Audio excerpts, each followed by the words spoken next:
Hola, muy buenos días, bienvenidos, bienvenidas a esta emisión de Noticias 7 en esta mañana de miércoles. Pues estamos listos para presentarles los hechos más destacados de Ecuador y el mundo. Queremos empezar, por supuesto, expresando nuestra solidaridad con México, con su gente que ha vivido el día de ayer duros momentos y todavía se siguen presentando rescates, se siguen encontrando víctimas, así es que nuestra solidaridad. Vamos a revisar los titulares de inmediato.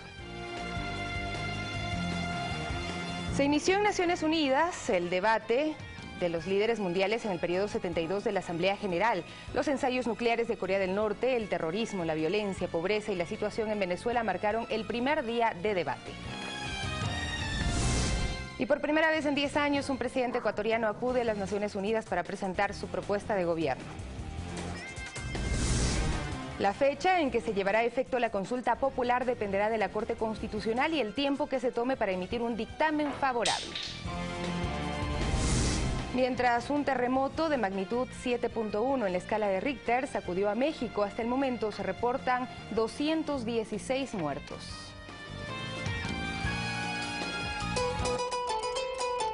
6 de la mañana con 32 minutos, esa es la imagen que tenemos para iniciar esta mañana. El Ruco Pichincha, de 4.698 metros, es un volcán sin actividad, ubicado en la cordillera occidental a 12.5 kilómetros de la ciudad de Quito. Su nombre se debe a que fue el primer cráter macizo de los Pichinchas y por ende la cumbre más antigua. Rucu en quichua quiere decir viejo.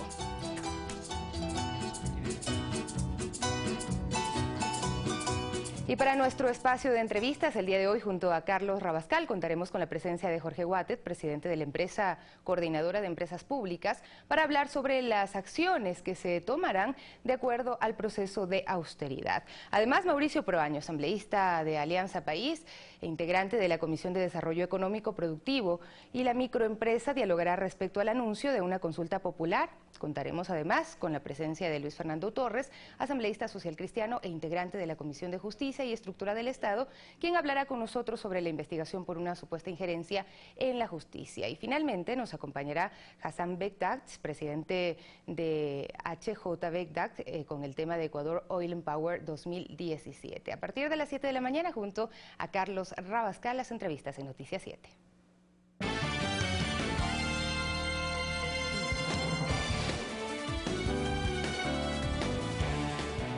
La información en detalle: los ensayos nucleares de Corea del Norte, el terrorismo, la violencia, pobreza y la situación en Venezuela marcaron el primer día de debate de líderes mundiales en el periodo 72 de la Asamblea General de Naciones Unidas. Karina Cartagena nos preparó un informe. Con un llamado a los líderes mundiales a afrontar los grandes desafíos de la humanidad con un espíritu solidario y de unidad que refleje los principios de la Carta de las Naciones Unidas, el secretario general Antonio Guterres inició el debate de la Asamblea General de la ONU. Y la confianza dentro y entre los países se está sumergiendo por aquellos que han satanizado y dividido. Somos un mundo en fragmentos. Tenemos que ser un mundo de paz. Estados Unidos fue uno de los primeros oradores. En su primera intervención, Donald Trump defendió su ideología de Estados Unidos primero y no titubeó en amenazar a Corea del Norte. Se trata de una misión suicida, la de este hombre, la de este régimen norcoreano. Estados Unidos está dispuesto, está listo y es capaz. Esperamos que esto no sea necesario. Asimismo, dejó la puerta abierta para posibles nuevas sanciones contra Venezuela. Y todos los demás tenemos el objetivo de ayudarles a recuperar su libertad, recuperar su país y restablecer su democracia. El canciller venezolano respondió a las palabras del mandatario estadounidense. Señaló que las acciones de Estados Unidos son una violación a los asuntos internos del país y que van en contra del derecho internacional. Es una violación absoluta al derecho internacional. Primero fue la amenaza militar y luego son las sanciones económicas, financieras. Lo que pretenden es que el pueblo de Venezuela sufra. Lo que pretenden es crear una crisis humanitaria en Venezuela. En su último discurso como mandatario ante la Asamblea General de la ONU, el presidente de Colombia lanzó un mensaje de paz y destacó los resultados del acuerdo alcanzado por su gobierno con las ex Fuerzas Armadas Revolucionarias de Colombia, conocidas como FARC. Si en Colombia pudimos terminar un conflicto armado que nos dejó cientos de miles de muertes y millones de víctimas y desplazados, hay esperanza para los conflictos que aún subsisten en el planeta. En tanto, un nuevo camino hacia la paz en Colombia está en Quito, con los diálogos auspiciados por el gobierno ecuatoriano, esta vez con el Ejército de Liberación Nacional. Karina Cartagena, Ecuador TV, Nueva York. Y hoy es el turno del presidente ecuatoriano, quien acude a las Naciones Unidas para presentar su propuesta. La delegación mantuvo reuniones bilaterales con otros mandatarios, mientras el presidente del Comité Interinstitucional o la presidenta del Comité Interinstitucional del Plan Toda una Vida compartió un almuerzo con las esposas de los mandatarios y jefes de gobierno. El presidente de Ecuador, Lenín Moreno, mantuvo reuniones bilaterales con mandatarios de América Latina y Europa. El fortalecimiento de las relaciones bilaterales, los avances en los procesos de integración regional y el intercambio de experiencias en diferentes materias de ejecución gubernamental fueron los temas abordados en estos encuentros. En lo que tiene que ver con la agenda con la que llega el Ecuador a la Asamblea de Naciones Unidas, se encuentra la defensa de los derechos humanos, el uso del diálogo social como eje articulador del quehacer gubernamental, así como iniciativas y programas sociales en materia económica y productiva. Lo propio con los temas sobre cambio climático.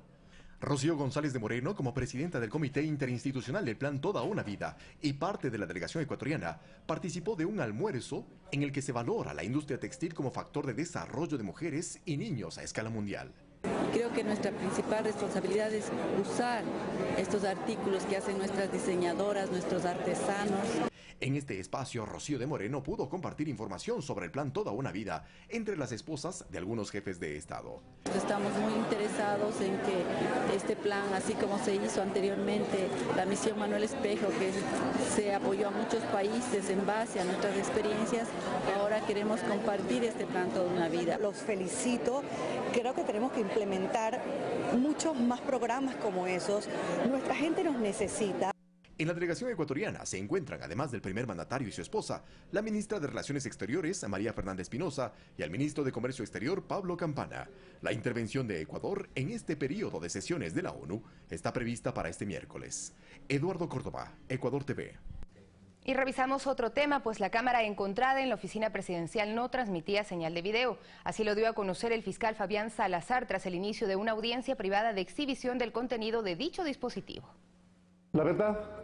Tras la denuncia del primer mandatario Lenín Moreno del hallazgo de una cámara en su despacho de la cual no se le notificó, este martes se desarrolló una audiencia privada de la extracción de archivos del servidor de dicho aparato, como parte de la indagación previa abierta por Fiscalía. La diligencia se desarrolló en el Laboratorio de Criminalística y Ciencias Forenses, lugar al que llegó el fiscal Fabián Salazar y los abogados de la presidencia. Salazar detalló que cuando acudieron al Palacio de Carondelet la anterior semana, la cámara no estaba operativa. Estaba conectada a la luz, estaba conectada a la energía, pero esa cámara nunca estuvo conectada a un sistema de grabación. No obstante, nosotros Fiscalía ha traído como elementos para revisar y analizarlos. La diligencia fue suspendida tras 2 horas y media y se reinstalará este miércoles a partir de las 8:30. En vista de que se necesitan elementos tecnológicos que nos ayuden a establecer de mejor manera resultados, la investigación continúa y pues tendremos los resultados el día lunes. El fiscal general Carlos Vaca Mancheno ratificó que se efectuarán varias diligencias y constataciones técnicas en este caso para establecer responsabilidades. Están siendo investigados los hechos para establecer si en esos hechos qué personas podrían potencialmente tener responsabilidades. Hasta el momento en esta indagación al menos 4 miembros del Servicio de Protección Presidencial han realizado declaraciones en Fiscalía. Olga Velasco, Ecuador TV. Y mientras tanto, en la Asamblea Nacional, la propuesta del Movimiento Creo de convocar al secretario de Inteligencia, Romy Vallejo, para explicar el hallazgo de una cámara en el despacho presidencial no prosperó. Apenas 57 votos a favor tuvo la propuesta del asambleísta Fabricio Villamar de Creo, quien buscaba contar en el pleno de la Asamblea con la presencia del secretario de Inteligencia, Romy Vallejo, para que dé información sobre la existencia de una cámara de seguridad en el despacho del presidente Lenín Moreno en Carondelet. Todos los temas que tienen que venir a discutirse en este espacio se los tiene que discutir con valentía, con seriedad y con frontalidad. Desde la bancada de País, el planteamiento del legislador Villamar tuvo su réplica en la voz de Esteban Melo. Y es increíble cómo pretenden pronunciarse sobre algo que está bajo investigación. Pero para Villamar hay razones más que suficientes para solicitar la presencia del titular de la Secretaría de Inteligencia, quien en declaraciones a la prensa dijo que la SENAIN no tenía vinculación alguna con la instalación de dicho equipo de video. Si el señor secretario de Seguridad Interior no tiene conocimiento, entonces es un perfecto incapaz. Y por otra parte, si es que tiene conocimiento y no denuncia, entonces ¿qué están encubriendo? Para Soledad Buendía, actual asambleísta y quien fuera secretaria de la política durante el gobierno de Correa, es habitual que existan este tipo de sistemas de videovigilancia en las dependencias públicas. Esto es algo común, hay que diferenciar la seguridad del espionaje y eso claramente el espionaje está tipificado en el Código Integral Penal. No obstante, hay quienes ponen reparos sobre la indelicadeza del anterior Servicio de Protección Presidencial al omitir informar sobre este particular al actual equipo de seguridad del gobernante. Es increíble que el presidente de la República se entere porque la pared está caliente que hay una cámara que está funcionando. Alexis Moncayo, Ecuador TV. Y el bloque de Alianza País, tras una reunión, resolvió pronunciarse sobre la consulta popular. Su propuesta se dará a conocer durante la próxima semana y los temas que serán abordados tendrán que ver con producción, economía social y reformas políticas que contribuyan a continuar con los cambios necesarios para reducir la pobreza y generar empleo. Además, se piensa conformar una comisión interpartidista para trabajar en reformas legales e institucionales dentro de la Asamblea Nacional. Hemos preparado entre 8 y 10 preguntas que se están puliendo este momento para poderles entregar al presidente de la República en una reunión que tendremos con él la próxima semana. Por otra parte, consideramos fundamental y prioritario que esta Asamblea Nacional también trabaje sobre una reforma legal e institucional inmediata hasta el mes de diciembre y que pueda procesar reformas fundamentales como la ley de muerte civil y extinción de dominio para los culpables de corrupción, reformas al Código Orgánico Penal en delitos de corrupción, reformas a la ley de comunicación, reformas a la ley de compras públicas, reformas a la ley de tránsito y específicamente en lo que tiene que ver transporte comunitario y rural, reformas a la ley de educación intercultural y LOES y reformas al COTAD. Y la fecha en que se llevará a efecto esta consulta popular dependerá de la Corte Constitucional y el tiempo que se tome para emitir un dictamen favorable.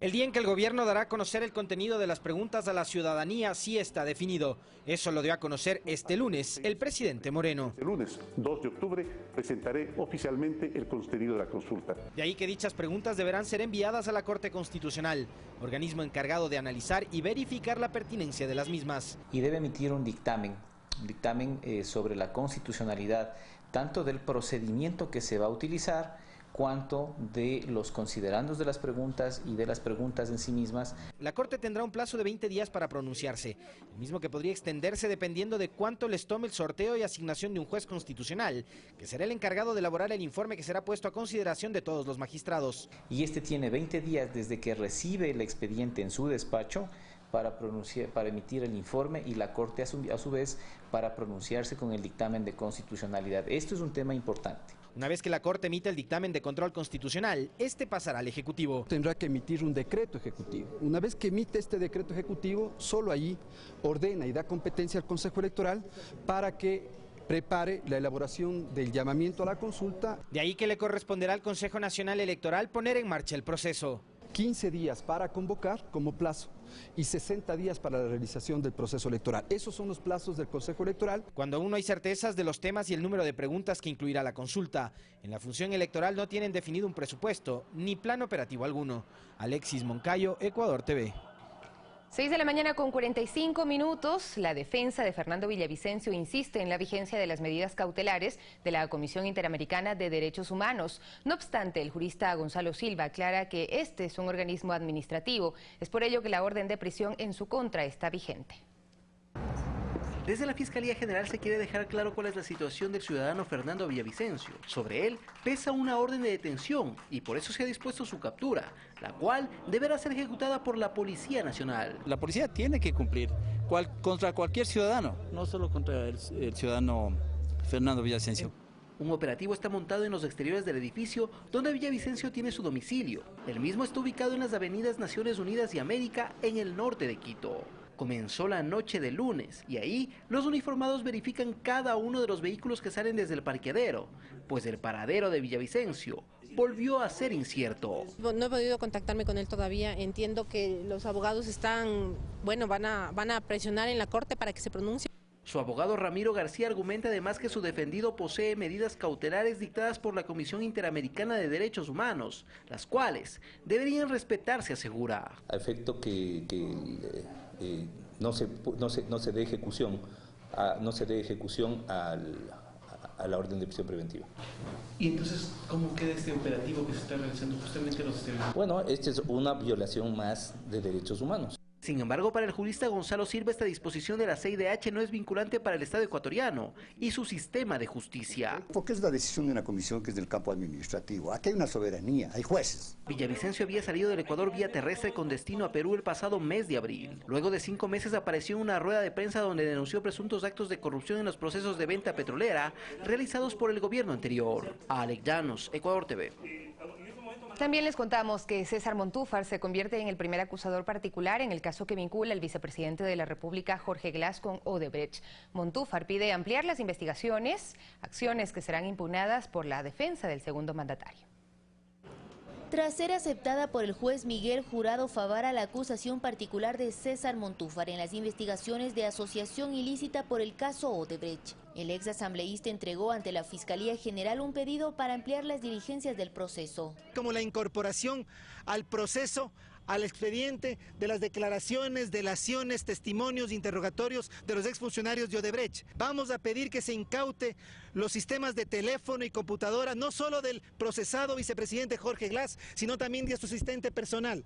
De su lado, el abogado defensor del segundo mandatario, Eduardo Franco Lohora, anunció que impugnará dicha decisión, puesto que Montúfar no es víctima del delito de asociación ilícita por el cual se están procesando a 18 personas. El doctor Montúfar se está adelantando. En primer lugar, porque esta providencia del 18 de septiembre del día de ayer no está ejecutoriada.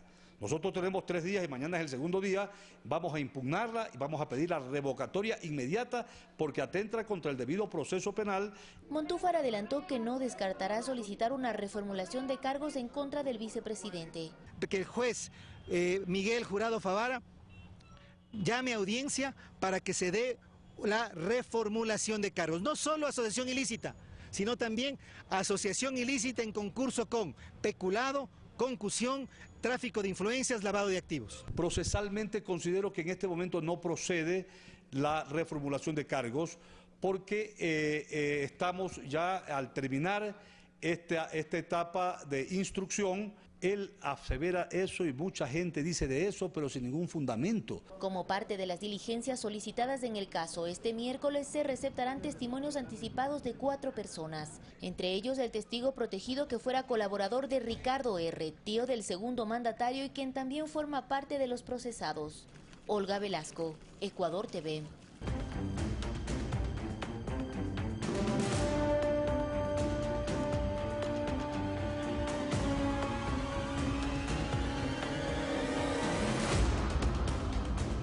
Un terremoto de magnitud 7.1 en la escala de Richter sacudió a México. Hasta el momento se reportan 216 víctimas. Este movimiento telúrico ocurre a 12 días del sismo de 8.2 que azotó el sur del país y 32 años después del devastador terremoto que dejó miles de víctimas mortales.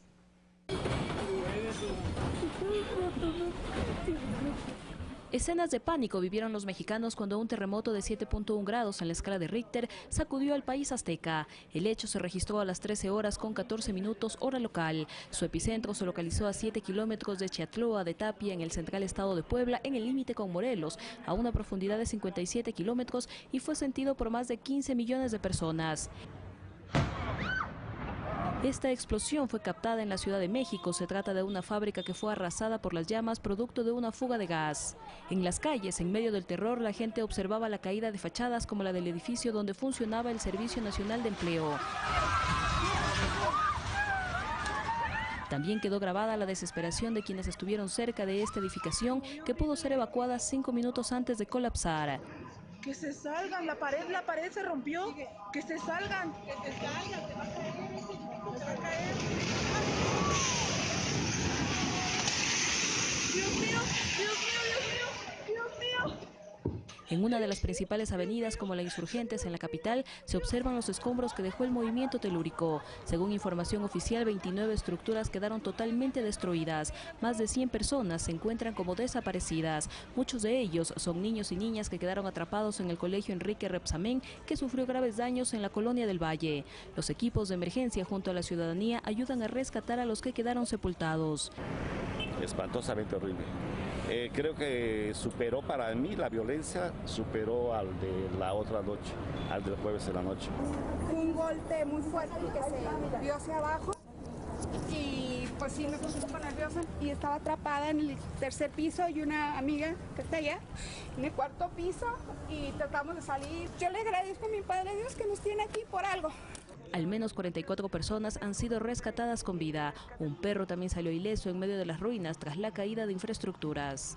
Entre las afectaciones también está la ruta México-Acapulco en el tramo de Cuernavaca, mientras que los turistas registraron la intensidad del terremoto en las aguas del concurrido lago de Xochimilco. Esta tragedia ocurrió 2 horas después del simulacro que se realizó por los 32 años del devastador terremoto del 19 de septiembre de 1985 que dejó más de 3.000 muertes. Fanny Lara, Ecuador TV.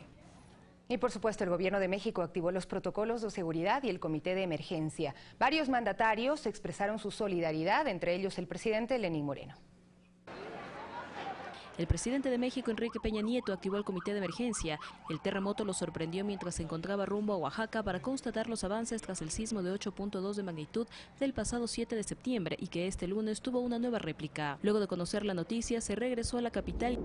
Pues veníamos dialogando y empezaron a entrar el mensaje y obviamente Luis Felipe recibió el reporte de que había temblado y en segundos, minutos fuimos conociendo de lo fuerte, lo intenso que fue el sismo.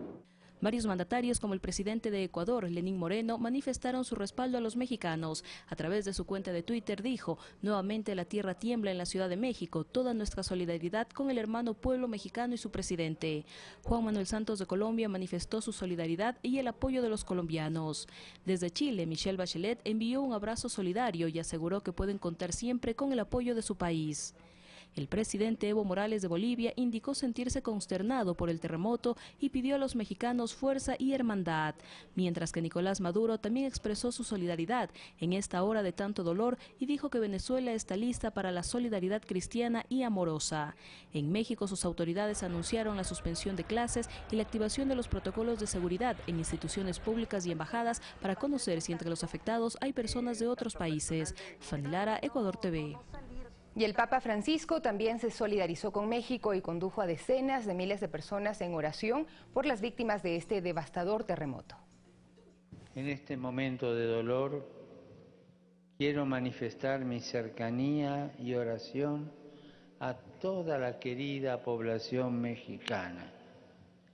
Elevemos todos juntos nuestra plegaria a Dios para que acoja en su seno a los que han perdido la vida, conforte a los heridos, sus familiares y a todos los damnificados. Pidamos también por todo el personal de servicio y de socorro que prestan su ayuda a todas las personas afectadas. Y con nuestra Madre, la Virgen de Guadalupe, con mucha ternura, esté cerca de la querida nación mexicana. Es importante destacar que entre los fallecidos no se encuentran ecuatorianos, así lo confirmó el embajador de Ecuador en México, Leonardo Arízaga. Sin embargo, aseguró que la Casa Diplomática puso a disposición todo su contingente para apoyar a los compatriotas residentes en el país azteca. Estamos con el protocolo de atención de la comunidad. Yo personalmente me he puesto en contacto con la presidenta de la Asociación de Ecuatorianos, con los locales. He ubicado a los funcionarios que trabajan en otras dependencias, pero que son parte de la embajada, por ejemplo, de la oficina comercial. Estamos ubicando a algunas personas que nos han pedido en diferentes delegaciones de la Ciudad de México, en Azcapotzalco, en la colonia Roma. El momento que tengamos alguna información, se la transmitiremos obviamente a las familias y después a la opinión pública. Revisamos también otro fenómeno natural que está causando graves efectos. El ojo del huracán María tocó tierra como categoría 4 en Puerto Rico. En su paso por Guadalupe, el fenómeno dejó 2 personas muertas. Puerto Rico ya empieza a sentir la furia del huracán María. Llega con vientos cuya velocidad alcanza los 96 kilómetros por hora, con rachas de hasta 182 kilómetros por hora.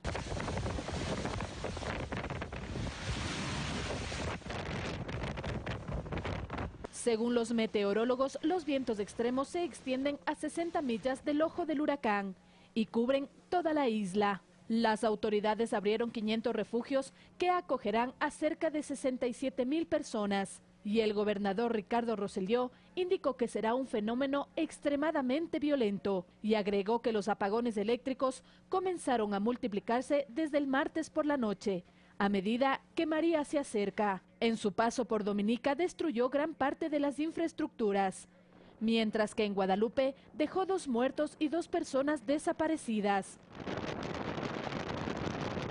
El prefecto Eric Mairé consideró que pese a los daños materiales en la zona de Saintés, la situación no parece crítica. Si el huracán conserva su fuerza, sería el más poderoso que golpea a Puerto Rico en 85 años, luego de que una tormenta categoría 4 barrió el territorio en 1932. Fernanda de la Bastida, Ecuador TV.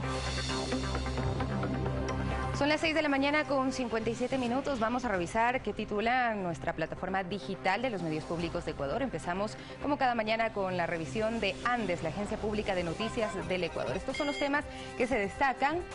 2 ex barcelonistas confían en que el Barcelona clasificará a la semifinal de la Libertadores. Siguiente tema. Presidente Moreno propone en la ONU protección de la Amazonía con apoyo internacional. También se da a conocer los estudiantes más talentosos de Ecuador reciben reconocimiento de la CENESID. Y en otro tema, presidente Lenín Moreno expresa solidaridad con México tras terremoto de magnitud 7.1 que ya deja al menos 149 muertos. Hemos verificado las cifras, son más de 216 muertos al momento. Y consulados en México están activados, no se reportan ecuatorianos desaparecidos, según el embajador Leonardo Arízaga, contacto que también lo teníamos en Noticias 7. Vamos ahora a revisar la página www.mediospublicos.es, también con información actualizada en esta mañana. Estos son los temas destacados. El presidente Moreno envió un mensaje mundial para proteger la Amazonía. Por otra parte, bloque legislativo de Alianza País entregará al presidente sus preguntas para la consulta popular. 8 o 9 planteamientos se ha previsto. También gobierno mexicano confirma la muerte de 147 personas por el sismo de magnitud 7.1. Y expertos en fútbol proponen un asistente técnico ecuatoriano para la TRI. Mientras tanto, el embajador del Ecuador en México descarta compatriotas fallecidos. Estos son los temas que están en primera plana en la portada de mediospublicos.es. Vamos ahora al decano de la prensa nacional en su edición digital. Estos son los temas que se destacan. Sube a 146. Nosotros tenemos el dato, son más de 200 los fallecidos, el registro de muertos por el sismo en México.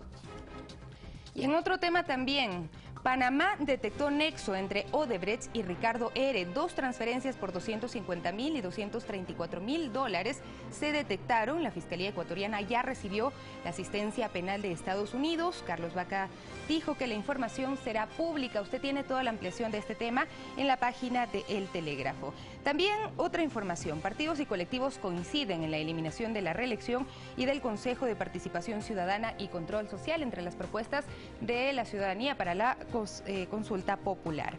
Y Fiscalía pedirá asistencia exterior por caso de Cámara. Esto es otro de los temas que se destaca en la página de El Telégrafo.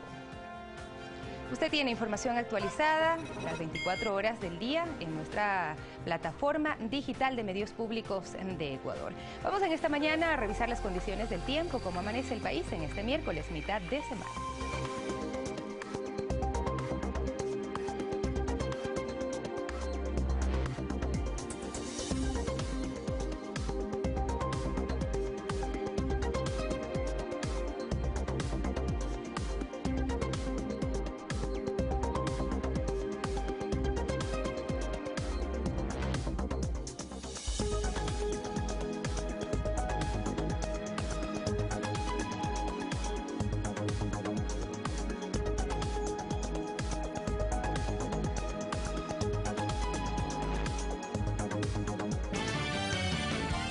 7 de la mañana con 1 minuto, está ya con nosotros Carlos Rabascal en esta mañana. Muy buenos días, Carlitos. Bueno, el día de hoy lamentando este terremoto que ocurrió en México de magnitud 7.1.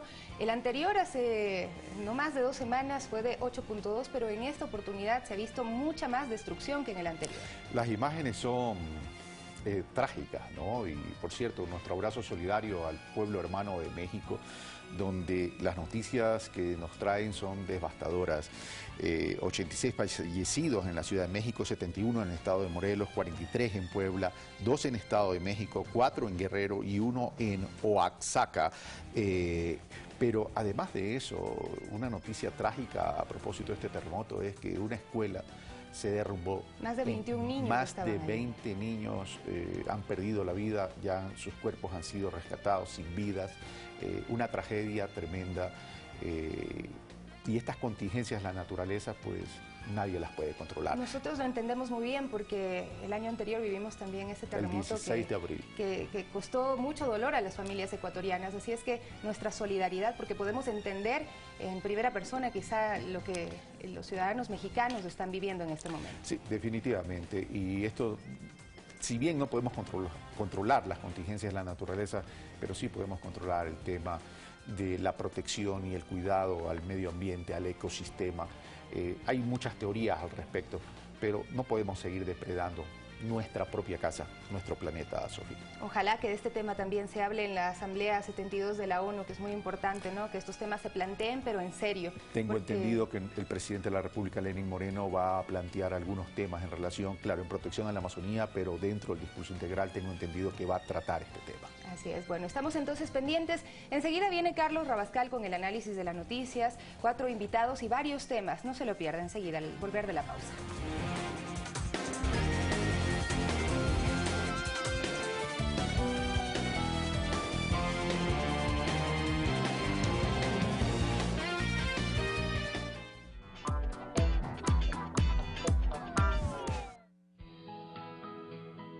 ¿Lleva mucho tiempo intentando tener un hijo? Pues lamentablemente existen varias condiciones que dificultan el camino para llegar a ser padre. Por supuesto que sí, por lo tanto tendremos aquí a especialistas que nos hablarán de las últimas tecnologías para poder tener hijos, pero también hablaremos de aquellos que no lo pueden tener y cómo aceptarlo. Así que no se lo pierda, las citas a las 12 en punto, un programa dedicado para la familia ecuatoriana. Por Ecuador TV, como siempre.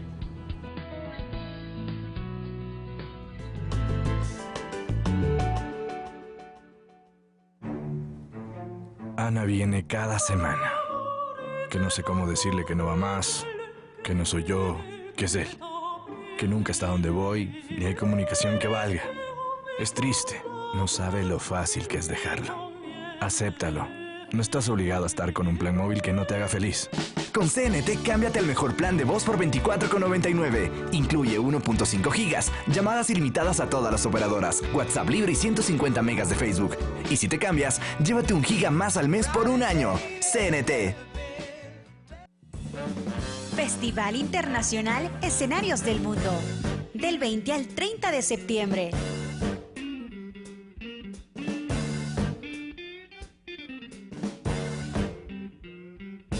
Encuentra toda la programación en Facebook y www.escenariosdelmundo.com. Boletos y abonos Librimundi y Galería Illescas. ¡Qué grupos! Va a estar buenísimo. No se pierda. Amo mi trabajo. Y recorrer Pichincha para mí es descubrir nuevas fuentes de inspiración. Es sentir el esfuerzo plasmado en grandes obras que para algunos significa un sueño cumplido. Obras que mantienen vigente la emoción del reencuentro y la satisfacción de llegar seguro, que nos hacen ver el futuro desde otra perspectiva.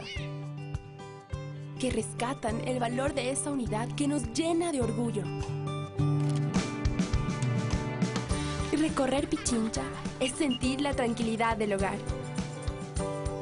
Es descubrir cosas que nos motivan a seguir construyendo una mejor provincia. Gobierno de Pichincha, eficiencia y solidaridad. Pichincha informa. Todos los jueves, 9:30 de la mañana por Ecuador TV. Y su reprise los sábados a las 18:30. Pichincha informa. En primer plano, celebramos la interculturalidad con las mejores fiestas del Ecuador. Los seleccionados de Expreso Sur, la fiesta de la chonta de Roberto Aguirre, desde Sucúa, provincia de Morona, Santiago. Fiesta y alegría, en primer plano, solo cine ecuatoriano. Este domingo, 22 horas.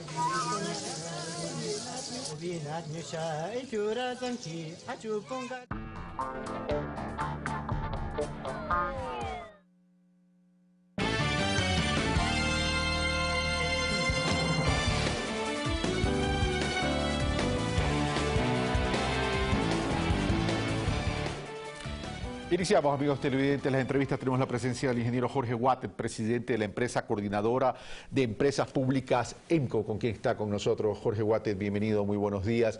Hay 26 empresas públicas, tengo entendido que va a haber un proceso de reducción y van a quedar en 19, pero lo que ha llamado la atención es los niveles de eficiencia que tiene la empresa pública en términos negativos, por cierto. Tengo entendido, y de acuerdo a mis fuentes, hay un resultado acumulado negativo de $1.500 millones. Le pido que me ratifique eso. Y si no es la cifra, el tema es qué tan eficientes son. A ver, esa cifra es una cifra que incluye empresas públicas también de municipios, incluye empresas públicas de universidades. Entonces es una cifra errónea donde te mezcla todo, donde está mezclado también el sector petrolero, que el sector petrolero, como debes de saber, sufrió el año pasado una baja importante en sus ingresos y por ende sus resultados no fueron tan positivos, ¿verdad? Entonces, realmente cuando tú mides, no estás midiendo la cantidad de empresas públicas que tiene el Ejecutivo. Tiene el Ejecutivo más los que tienen en el municipio y todo, y así lo registra el Banco Central. La EMCO mide tan solo entonces las empresas públicas del Ejecutivo. Hablemos de eso, donde sí está el sector petrolero, por cierto. Exactamente. Ok, ¿cuánto es la pérdida o la utilidad de todas las empresas públicas que mide el Ejecutivo o que controla el Ejecutivo? Ahorita, hasta la fecha, tenemos más de $400 millones a favor.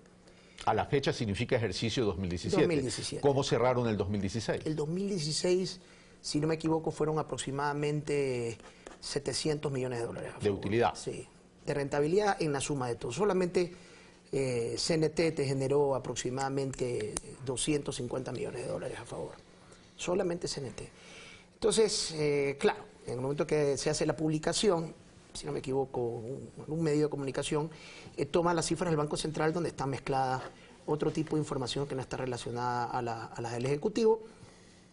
Obviamente las empresas, no solamente las públicas, sino las privadas también, por lo menos las que han tenido, las que salen a competir, porque dentro de la estructura de las empresas públicas, del Ejecutivo, hay empresas que compiten en el mercado, que no son subsidiadas por el Estado, que viven de sus recursos propios y obviamente tuvieron una situación difícil, ¿no? Decir que se obtuvo $700 millones de utilidades en el ejercicio 2016 en el gran consolidado, me refiero a las empresas públicas que controla el Ejecutivo, puede sonar bien, pero esto habría que medirlo con el nivel de activos que tiene también el consolidado. Por supuesto. Es decir, ¿cuánto representa estos $700 millones en términos porcentuales en relación al total de activos? No, es una cifra todavía relativamente baja, pero también tú tienes que contrarrestar con eso que no todas las empresas públicas que maneja el Ejecutivo, su objetivo es un fin económico, sino un fin social. Tú tienes los centros de alto rendimiento, tienes la propia Universidad Yachay, que es la empresa pública que administra o controla la universidad, tienes el negocio de los trenes, que si bien es cierto,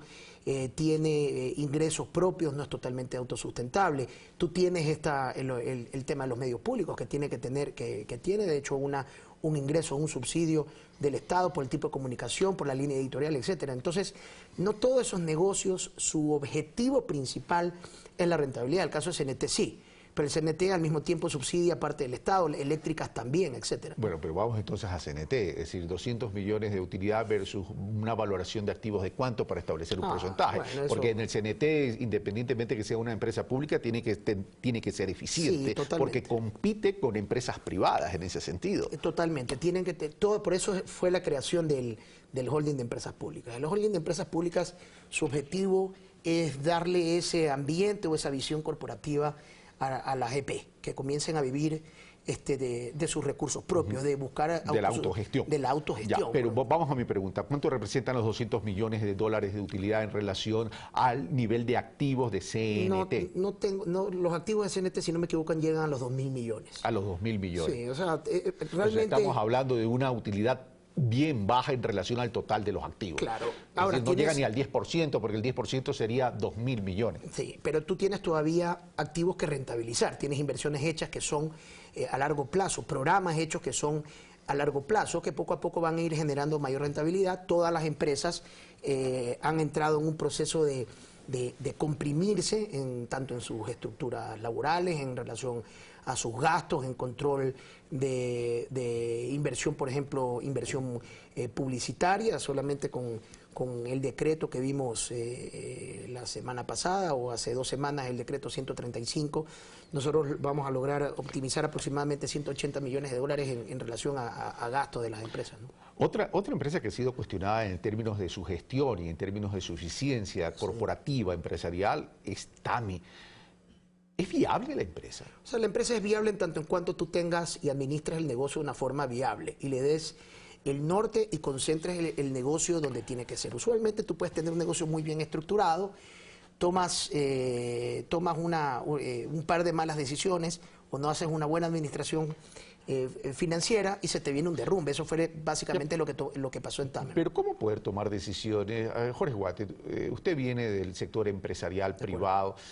¿Cómo tomar buenas decisiones si ni siquiera tienen estado financiero, si ni siquiera hay información, si ni siquiera hay herramientas gerenciales como para monitorear hacia dónde va la empresa? Eso es lo que nosotros obviamente no se entendió en su momento. Esto se visualizó, si no me equivoco, en septiembre o noviembre del año 2015. Es por esto de la decisión del gobierno pasado de crear un holding de empresas que pueda controlar estas cosas, porque no había esa visión empresarial, financiera, en el cual se tomen esos correctivos. Entonces, cuando nosotros entramos, nos topamos con estos problemas. Ya, gracias a Dios, este año vamos a tener balances financieros auditados de la empresa TAME.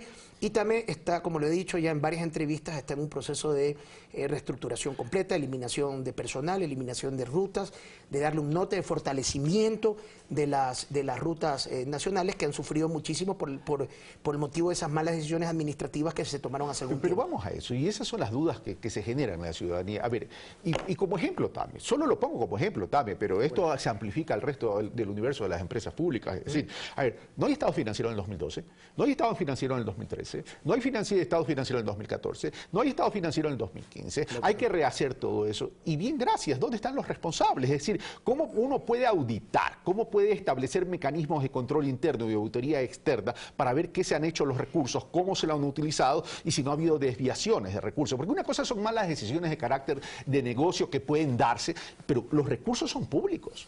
Totalmente de acuerdo.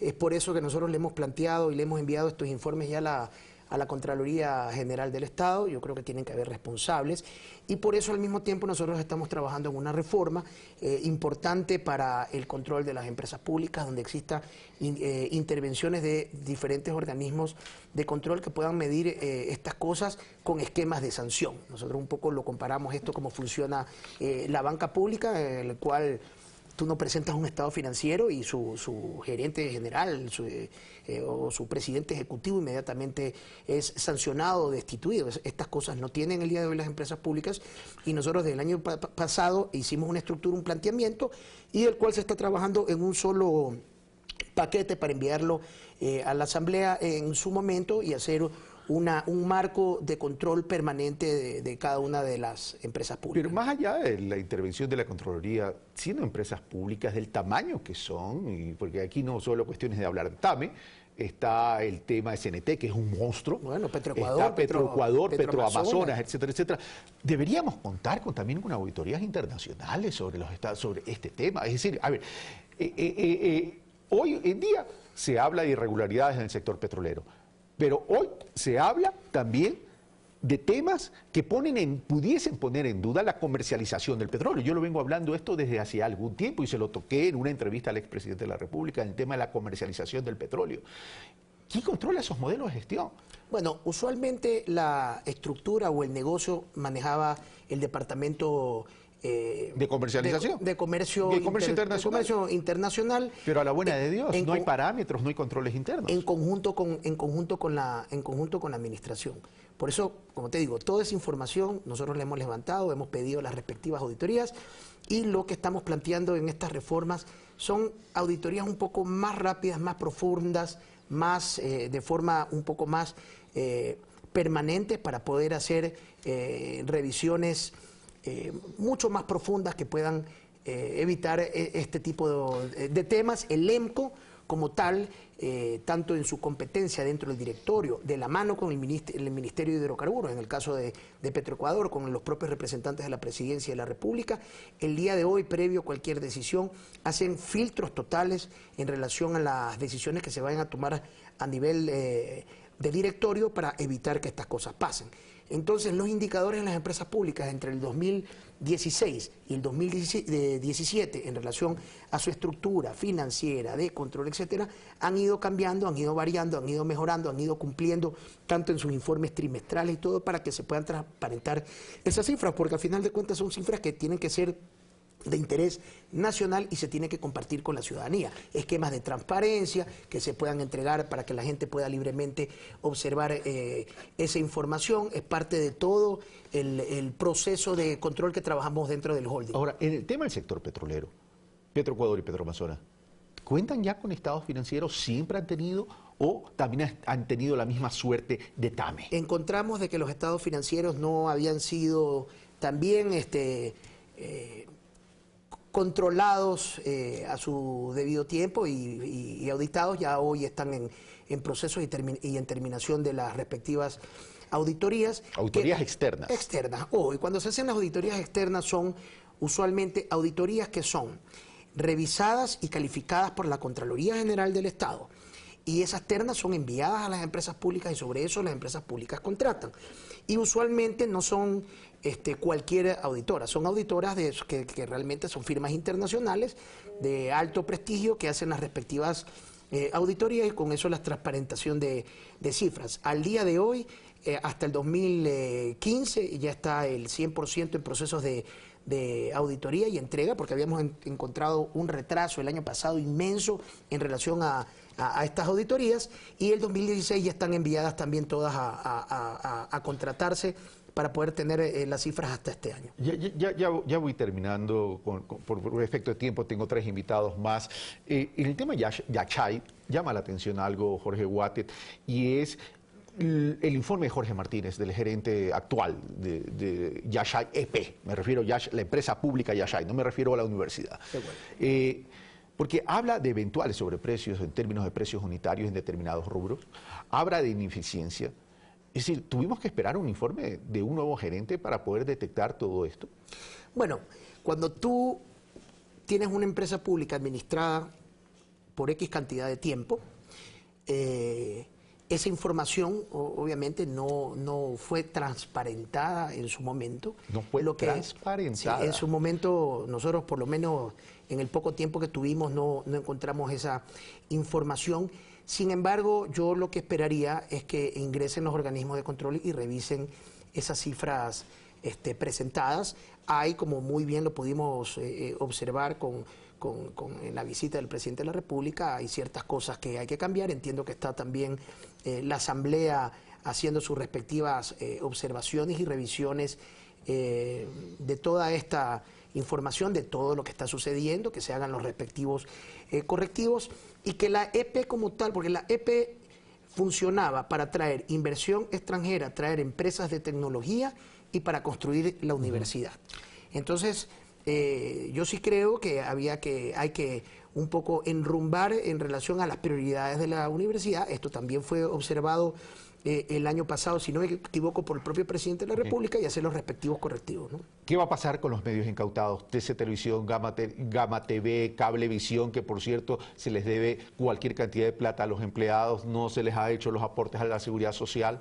Se está haciendo un planteamiento también al presidente de la República en relación a cómo comprimir esos negocios de acuerdo a cómo está la situación actual del mercado de la publicidad. El mercado de la publicidad ha caído más de 120 millones de dólares desde el 2015, si no me equivoco.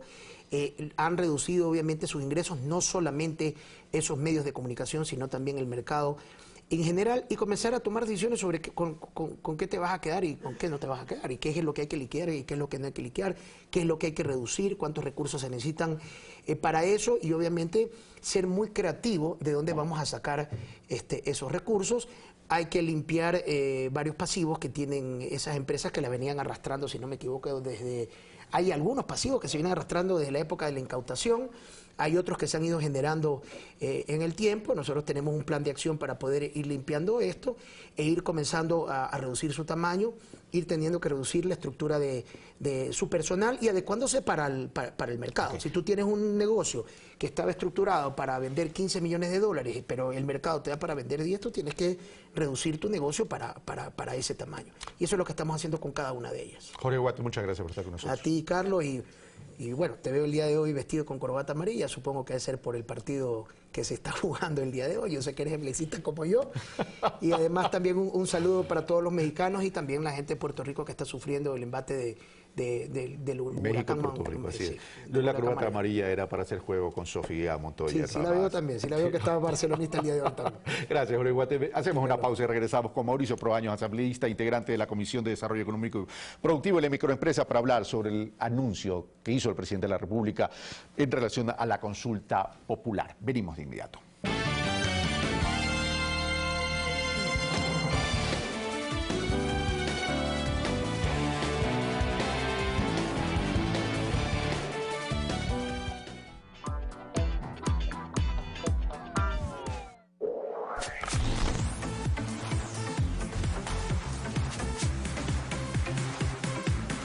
Un análisis profundo para que sean ustedes los que saquen sus propias conclusiones. Una investigación responsable es lo que caracteriza nuestra labor. Un trabajo en equipo para brindarles información diversa al servicio de todos los ecuatorianos. Contamos con la cobertura más completa para estar presentes siempre en el lugar de los hechos.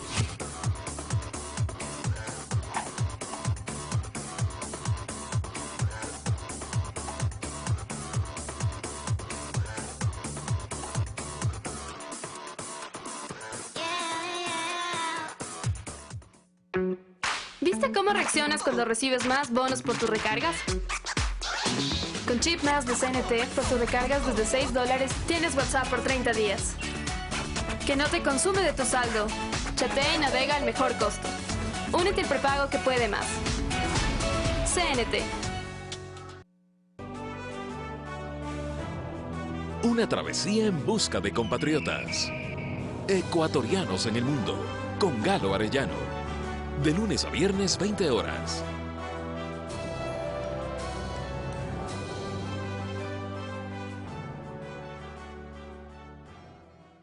Los hechos de mayor impacto son analizados de forma inmediata, desde una perspectiva crítica, profunda e informativa, en Análisis Urgente. Todos los domingos a las 21 horas, por Ecuador TV.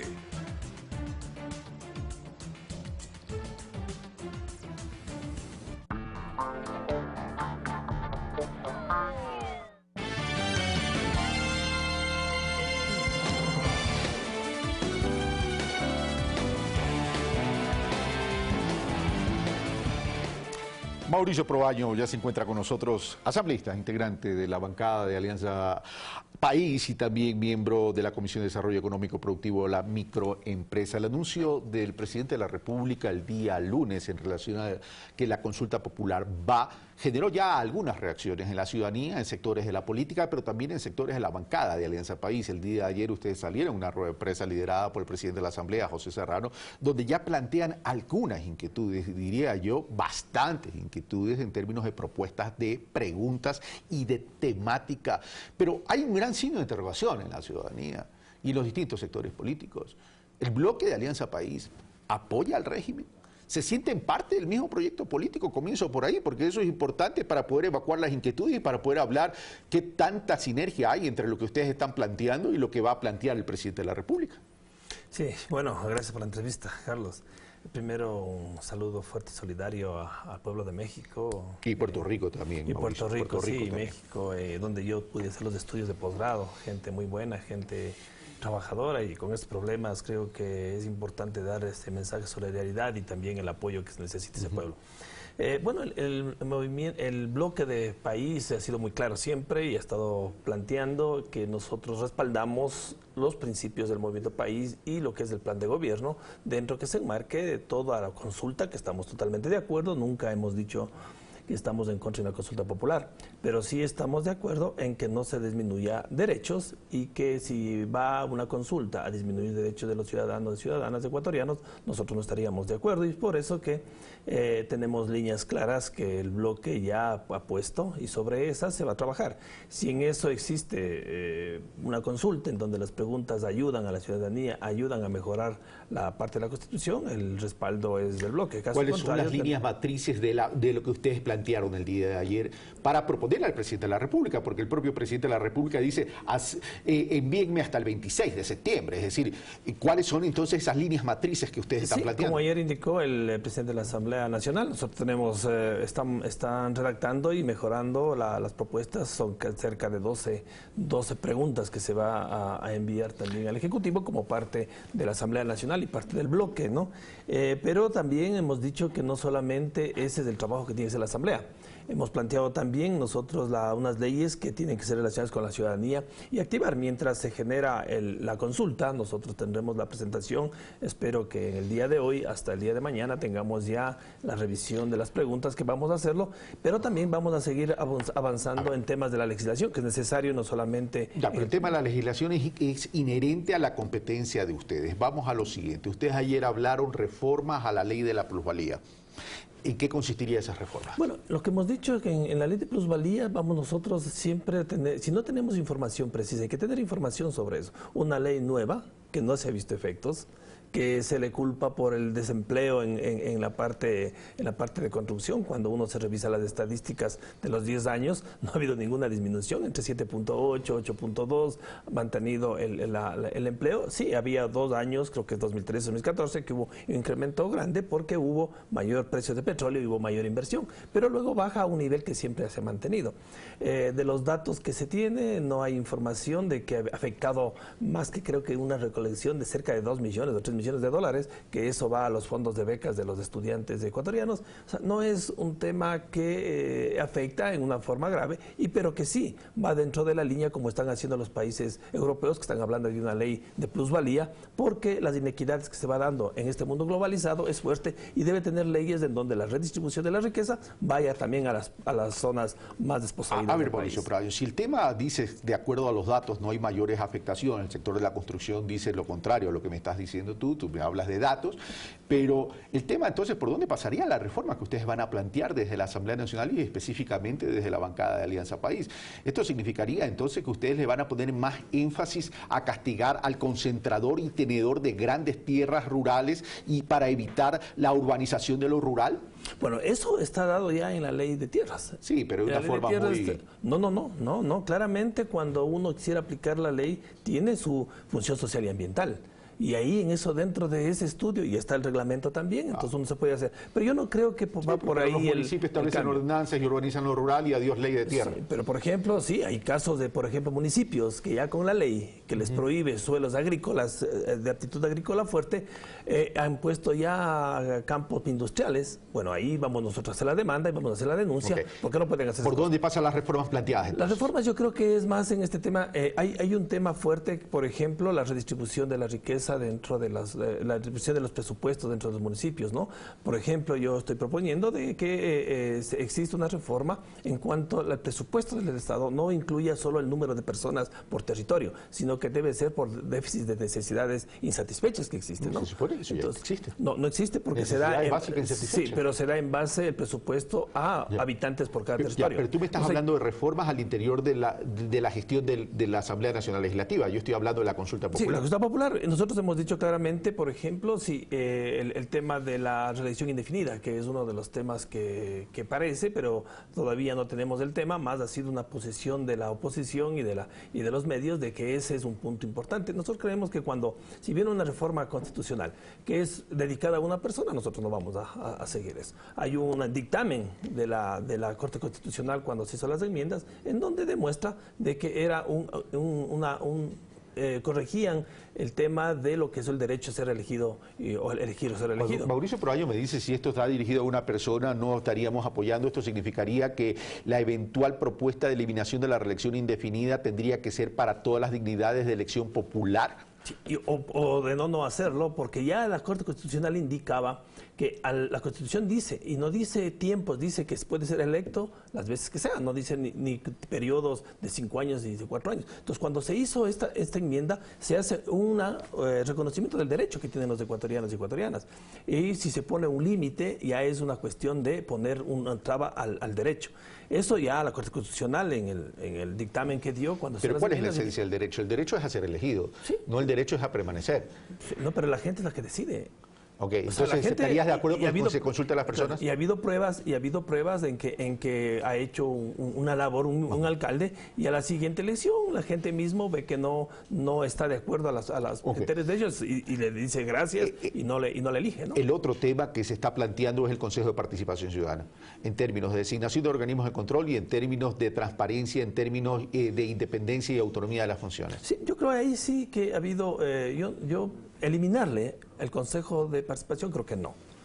No se puede pensar de la estructura del Estado, de la parte de la participación de ciudadanía, que fue un derecho que se da dentro de una democracia participativa, no solo representativa, tiene que darse y tiene que mantenerse, pero que sí, se ve en la práctica que ha habido problemas en los mecanismos de elección, por ejemplo, de las autoridades, y que tiene que ser de una forma más transparente, donde haya más participación de la ciudadanía y en donde se escoja. Yo creo que en el Ecuador existen hombres y mujeres con una alta calidad para manejar estos pero el tema del Consejo de Participación Ciudadana no puede pasar por lo simple. Si es lo que tú y yo estamos hablando en este momento, Mauricio, la gente va a decir sí, hay que fortalecerlo, hay que establecer nuevos mecanismos, el tema. Pero ¿cuáles son los mecanismos? Pues ese es el tema que tenemos que preguntar a la ciudadanía. Pero mayor participación de la gente, mayor transparencia que se puede darse. ¿Cómo? El cómo yo creo que es fácil.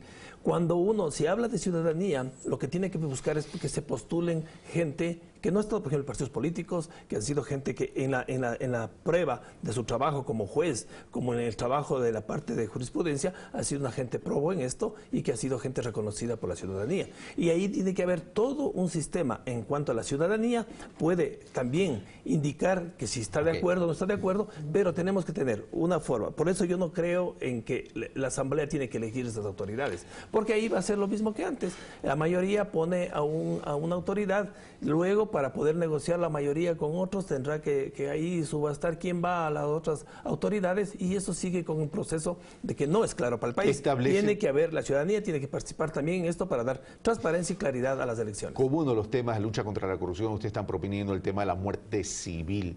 ¿No sería más apropiado hablar de la muerte política? Porque lo civil va más allá de lo político. Sí, pero ese es un tema, si la ley es muy clara, uno no puede llevarse un solo dólar del Estado. En eso estamos de acuerdo, para eso entonces, las leyes, las sanciones, etcétera, etcétera. La ley lo que va a decir, una muerte civil, sí, sabes que si te metes en esto, te pasa esto. No vamos a la muerte civil es perder todos los derechos de ciudadanía. Claro, pero también la persona que hace corrupción no pensó en que hace un daño a la ciudadanía. La ciudadanía también tiene que ser drástico con ese tema. Tiene que ser drástico porque hay que dejar espacios abiertos, porque corrupción es corrupción. Venga de donde venga, y eso hay que castigarle y hay que hacerle fuertemente. Y con esto termino. ¿Qué tan alejados, tan cercanos del presidente Moreno? Bueno, nosotros hemos dicho que estamos siempre que se cumpla con los principios que somos del movimiento, siempre que se respete el plan que aprobó y que se ganó en las elecciones, nosotros estaríamos apoyando. Pero también vamos a estar críticos como la independencia que tenemos como poder. ¿Se están curando en salud o están presionando al presidente Moreno?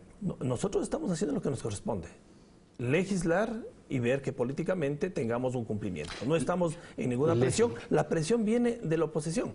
Sin decir que hay consulta y sin dar temas, la oposición ya ponía temas y ponía la consulta como una cosa hecha. Entonces hoy se está poniéndose y vamos nosotros a defender ese tipo de cosas. Y con esto termino. Me dicen, nosotros vamos a legislar. ¿Legislar qué significa? ¿Ser proactivo y proponer leyes o esperar que el Ejecutivo se las envíe? No, proponer, y en esto estamos. Tenemos un listado ya de agendas, de la agenda legislativa que ayer hemos aprobado en cuanto a los problemas que tiene el país. Por ejemplo, el de empleo, hay que trabajar en la legislación para apoyar el empleo, en lo que es seguridad, en lo que es economía y producción, que es clave para el desarrollo del país. Nosotros vamos a ser proactivos en ese momento, no vamos a entrar en este ambiente que a veces viene denuncia tras denuncia de cosas que no tienen mucha importancia para el país, más que el tema de empleo que le interesa a la gente, Mauricio el tema Proaño. de seguridad y empleo. Muchas gracias. A usted muchas Una gracias. pausa y regresamos con Luis Fernando Torres, del Partido Social Cristiano y Tiempo de Cambio, por cierto, de la provincia de Tungurahua, con quien vamos a hablar sobre el mismo tema, pero ahora desde la otra vereda. Venimos de inmediato.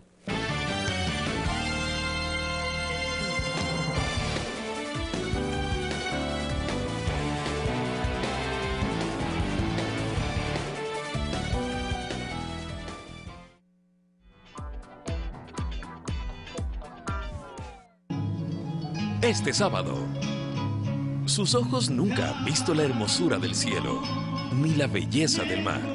Tampoco han sido testigos de la belleza física de una mujer. Yo la conquisté, no me acuerdo cómo me presentaron o alguien me presentó, pero me gustó y dale, chico. Segundo Bautista, considerado como uno de los mejores compositores del Ecuador. Me inspiraba simplemente el piano como instrumento fundamental para comenzar el arte que yo iba a tener más tarde. Un ser privilegiado, admirado por muchos. Nos detallará qué pasó con Segundo Bautista. Este sábado 18 horas y su reprise domingo 15 horas.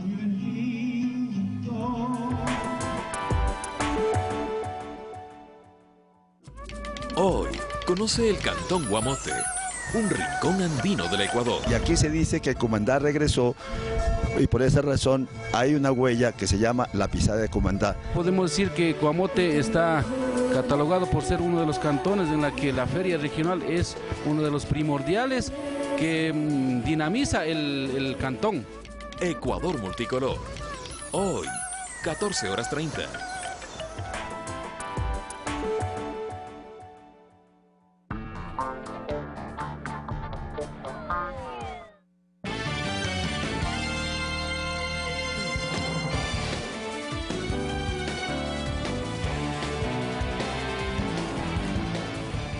Luis Fernando Torres, de Tiempo de Cambio, Movimiento Político de la provincia de Tungurahua y del Partido Social Cristiano, se encuentra ya con nosotros para seguir analizando el tema de la consulta popular. Bueno, ustedes deben ser los más contentos con el tema de la consulta popular, porque se dice que la derecha ecuatoriana es la que quiere imponer la agenda en el nuevo gobierno y que la consulta popular es el paso previo para aquello. La consulta, estoy contento que se dé porque será una consulta ciudadana. Los políticos tienen que estar lejos de la consulta popular. El expresidente, los militantes de Alianza Torres, País y otros... Los políticos están lejos de la consulta popular cuando los políticos son los que están haciendo el ruido sobre la consulta. Mira, tienen que estar lejos porque si la consulta pierde carácter ciudadano, no tendrá el sentido que todos esperamos. Veo por allí que están ya en fila varias organizaciones políticas, inclusive del oficialismo, para presentar preguntas. Déjenle al presidente que haga las preguntas. Háganle conocer al presidente cuáles son los temas que quieren que se consulte, porque al final el ciudadano, la gente, deberá ser protagonista y en definitiva Pero usted está actor planteando principal. preguntas, usted está planteando preguntas en relación a la reelección indefinida. ¿Por qué ustedes sí lo pueden plantear y los de Alianza País no lo pueden plantear? No, nosotros no vamos a plantear preguntas, simplemente Pero lo dicen todos los días en el discurso político. Tenemos inquietudes. El tema de la reelección indefinida, sobre todo presidencial, es un serio problema en el país. No, en todo. No solo en el presidencial, en todo. Elección de dignidad popular. No, hay una gran diferencia. Es que el presidente es jefe de Estado de Gobierno, maneja toda nuestra plata. El miembro de una junta parroquial no maneja ¿Y la nada. plata de las ciudades no interesan? Bueno, ¿Las platas de las ciudades no importan? ¿La permanencia indefinida de los alcaldes no significa cerrar oportunidades de construcción de nuevos liderazgos, de un cambio generacional? Sí, la idea es terminar con la reelección consecutiva e indefinida de todos. pero fundamentalmente de aquellos que manejan recursos de manera descomunal, como ocurre con los presidentes de la República, que además manejan la fuerza pública, las Fuerzas Armadas. Pero más allá de este tema está el Consejo de Participación Ciudadana, que ha sido Pero terminemos con la críticas. redacción indefinida. Más daría la impresión que ustedes quieren es evitar que Correa llegue en el 2021, pero que Nebot continúe luego del 2019. No hay ningún tipo de cálculo, créeme, ningún tipo de cálculo. De lo que se trata es de sintonizar con la angustia ciudadana. Vamos al Consejo de Participación Ciudadana. Bueno, ese Consejo de Participación Ciudadana es básicamente una caricatura de los modelos de corte fascista, corporativista, que sustituye la participación popular. El Consejo de Participación Ciudadana es el órgano del Estado para garantizar la participación ciudadana. Eso solamente se pensó en los regímenes fascistas. Debe desaparecer. ¿Y cuál es el planteamiento? Porque volver a la Asamblea Nacional para que sea la Asamblea quien designe a las autoridades de los organismos de control es regresar al pasado de la partidocracia, donde también se repartía vía poder la designación de las autoridades de control. Entonces, ¿quién, como dice Javier Zavala Egas, quién controla a los controladores? Además que las comisiones de fiscalización, no de ahora, sino también de antes, tampoco es que ejercían grandes controles. Con concursos mentirosos, donde los exámenes no existen. Lo mejor es un sistema transparente y abierto. ¿Cuál? Puede ser la Asamblea, como en aquellos países en los que van a ser designados se someten a un escrutinio público. En cambio ahora tenemos a una serie de anónimos en los cargos. Les dan un papel, un examen, les cambian las notas, llegan y son obedientes al poder de turno. ¿La Asamblea que del pasado llamada Congreso se tiró abajo una corte? Que no sea la Asamblea entonces, que sea otro organismo, pero que haya transparencia, porque resulta que ahora a los mediocres se los esconde dentro de exámenes para que luego sean obsecuentes, bajen la cabeza frente al poder. Si el tema Eso pasa por transparencia, ¿cuál es el mecanismo para fortalecer la transparencia y blindar la autonomía de las distintas funciones? La autonomía se blinda con la actitud de los órganos de poder. Hemos visto la injerencia en la función judicial y en todas las funciones. Eso tiene que terminar, injerencia en la función ejecutiva. Pues que participen los órganos que representan a la voluntad popular en un gran escrutinio público, con una comisión de selección, como sea, pero que den la cara los que van a ocupar los cargos. Sí, y que pero no esa se transparencia, escondan. cuando existe presión política, tú me nombras al gobierno anterior, yo te nombro al gobierno de Febres Cordero con los tanques en la calle, cuando a Gustavo Medina lo presionaron, cuando era Procurador General del Estado. Es decir, izquierda y derecha cometen los mismos pecados. No puede volverse a repetir nada de aquello que merece el repudio ciudadano. Y lo que hemos visto estos 10 años merece el repudio en la selección de altos funcionarios. Y lo que sucedió en el pasado, igual. Debemos idearnos un sistema distinto, pero seguir como estamos sería ir directo al precipicio. Cambiemos. Ese es el objetivo. Mecanismos de transparencia. ¿Cómo fortalecer la transparencia en la lucha contra la corrupción? Porque ese es un tema de la consulta popular, fortalecer la institucionalidad. Pero la institucionalidad no la fortaleces por la letra escrita que termina siendo muerta, sino por modelos de gestión y articulación y con decisión política de autonomía. ¿Cómo lo haces? Bueno, con el poder punitivo del Estado debidamente regulado, para que no haya abusos en contra de las garantías de aquellos que son objeto de un proceso, pero garantizando el derecho de que la gente denuncie y que las instituciones que tienen que investigar, como la Contraloría, en su momento investigue, audite y permita que puedan llevarse adelante procesos Poder reales. punitivo, ¿qué significa eso? Que van a presentar propuestas también al presidente de la República, porque dice, déjale al presidente preguntar, pero si el tema está en debate, ¿por qué no presentar de una vez y plantear propuestas con las preguntas y los mecanismos? Aumentar el poder punitivo no. Ya está una propuesta en la Asamblea que cuadruplica las penas por delitos, lo cual me parece inaceptable en las actuales circunstancias del país. Se necesita evitar que el poder punitivo del Estado vulnere derechos, garantías o en muchos casos dejen la impunidad a los corruptos. La Contraloría General del Estado se evidenció que su modelo ya es caduco. Hay una propuesta del propio actual Contralor subrogante y también, por cierto, del Frente a través de la propuesta de Javier Zavala de que la Contraloría ya no sea un hombre, sino un tribunal de cuentas. ¿Estarían de acuerdo con eso? ¿Habría consenso en aquello? A mí me parece una excelente idea la del doctor Celi para darle una nueva dimensión a la Contraloría General del Estado. Es decir, ¿están de acuerdo con el Tribunal de Cuentas? ¿Lo han conversado con la gente de Alianza País? No, más allá del nombre, las funciones. Porque uno puede tener cualquier nombre, pero si las funciones no cambian, todo sigue igual. O sea, habrá que ver las funciones, si puede auditar los objetivos del cumplimiento o no de las actividades. Ese es un tema esencial, que fue mutilado en las enmiendas constitucionales. Como no querían que haya una auditoría por objetivos, en las enmiendas le dejaron sin los brazos a la Contraloría General del Estado.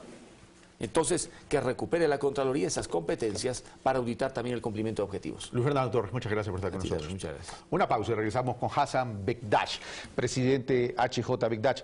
Vamos a hablar sobre el sector petrolero y a propósito de esta depresión del sector petrolero, sin perjuicio de aquello, ¿hay gente que está dispuesta a invertir? Veamos, venimos de inmediato.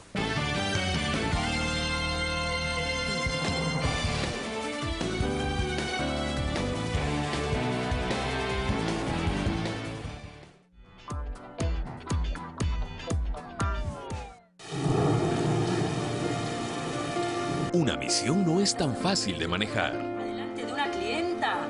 Yo te voy a enseñar a vos. Entra, que mojas todo. Quiero saber quién Sin sos. conocer las razones que hacen actuar a los humanos. No entiendo. Quiero que hablemos de tu hijo. Yo no tengo ningún hijo. A tu vida. La manejo yo. Los aliados deberán cumplir y cambiar a cada uno de ellos. En el preciso instante en el que lo necesitas. Espera. Hoy, 19:30. Ayúdame.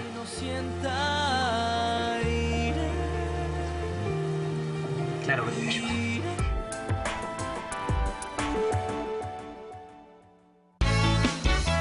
Salinas de Bolívar es una gran empresa comunitaria que vende alrededor de $6 millones cada año. De aquí lleva el nombre del pueblo por la presencia de estas minas de sal. Maestro chocolatero. Acompaña a Christian Norris en una aventura al centro del mundo. Rodando Ecuador. Este domingo 19 horas. ¿Qué te haces, Lucho? Me está latiendo. Lorenzo.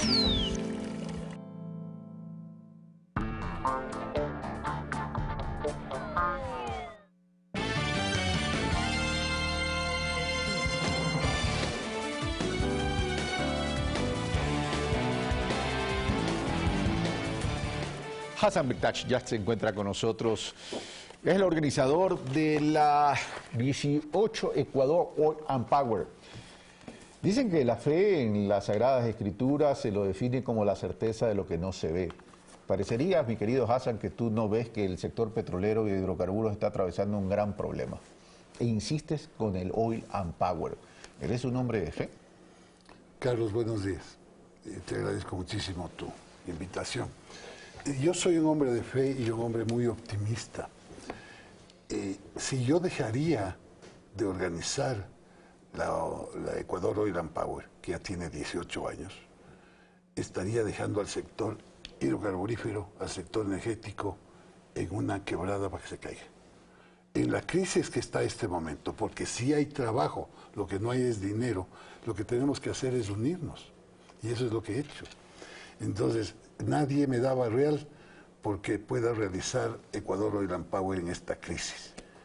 Y señores, quiero presentarles desde el día de hoy, 20, 21 y 22 de septiembre, en el Centro de Convenciones Quórum, en Cumbayá, en el Paseo de San Francisco, vamos a tener más de 100 empresas expositoras del extranjero. He traído muchísimas empresas del exterior para que vengan a invertir acá, y empresas nacionales, la empresa pública, la empresa privada.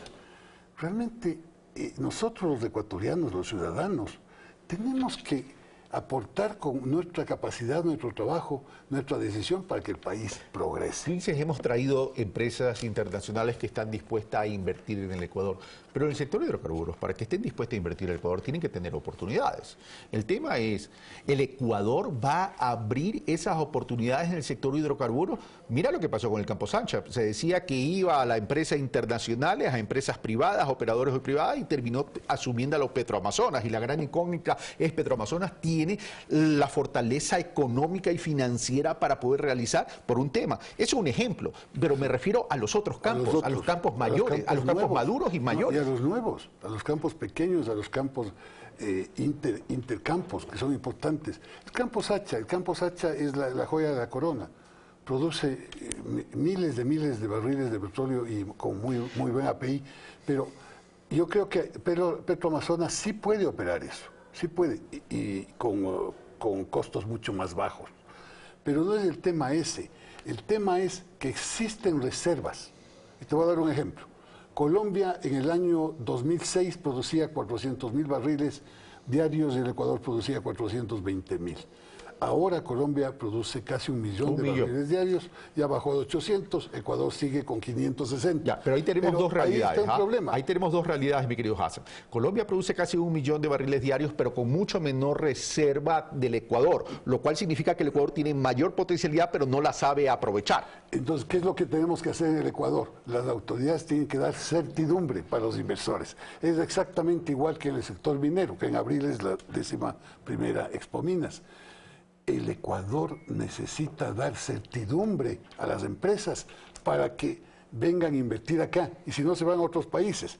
Ventajas que tenemos: hay una muy buena infraestructura, hay las hidroeléctricas, todo el mundo necesita electricidad para eso. Tenemos puertos, carreteras, en fin.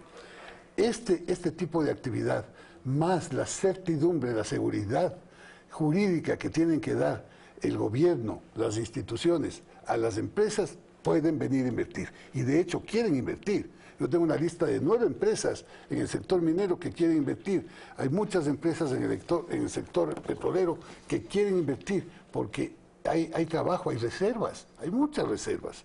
El tema de los campos pequeños, los campos maduros, los intercampos, eso va a funcionar muy bien. Pero porque la va a haber cuestión de ingresos. seguridad jurídica, mi querido Hassan, también pasa por el tema de tarifas. Yo he podido hablar con algunos empresarios y especialistas del sector y me hablan, sí, la estructura de costo ha disminuido, pero es una estructura de costo que no garantiza sostenibilidad y la calidad de extracción, y que eso termina contaminando los pozos y el día de mañana no terminan siendo sustentables. De acuerdo, pero el tema de las tarifas es un tema muy delicado, porque ¿cuánto cuesta? Por palabras del mismo Petroamazonas, ¿cuánto cuesta extraer un pozo de petróleo, de crudo? ¿$15? Hoy está hablando de mucho menos de $15. Por eso te digo, $7. Cuando yo comencé el Amparo hace 18 años costaba $7. $7. Y el precio del barril de petróleo hace 18 años, 16 años, al mercado costaba $11, $12.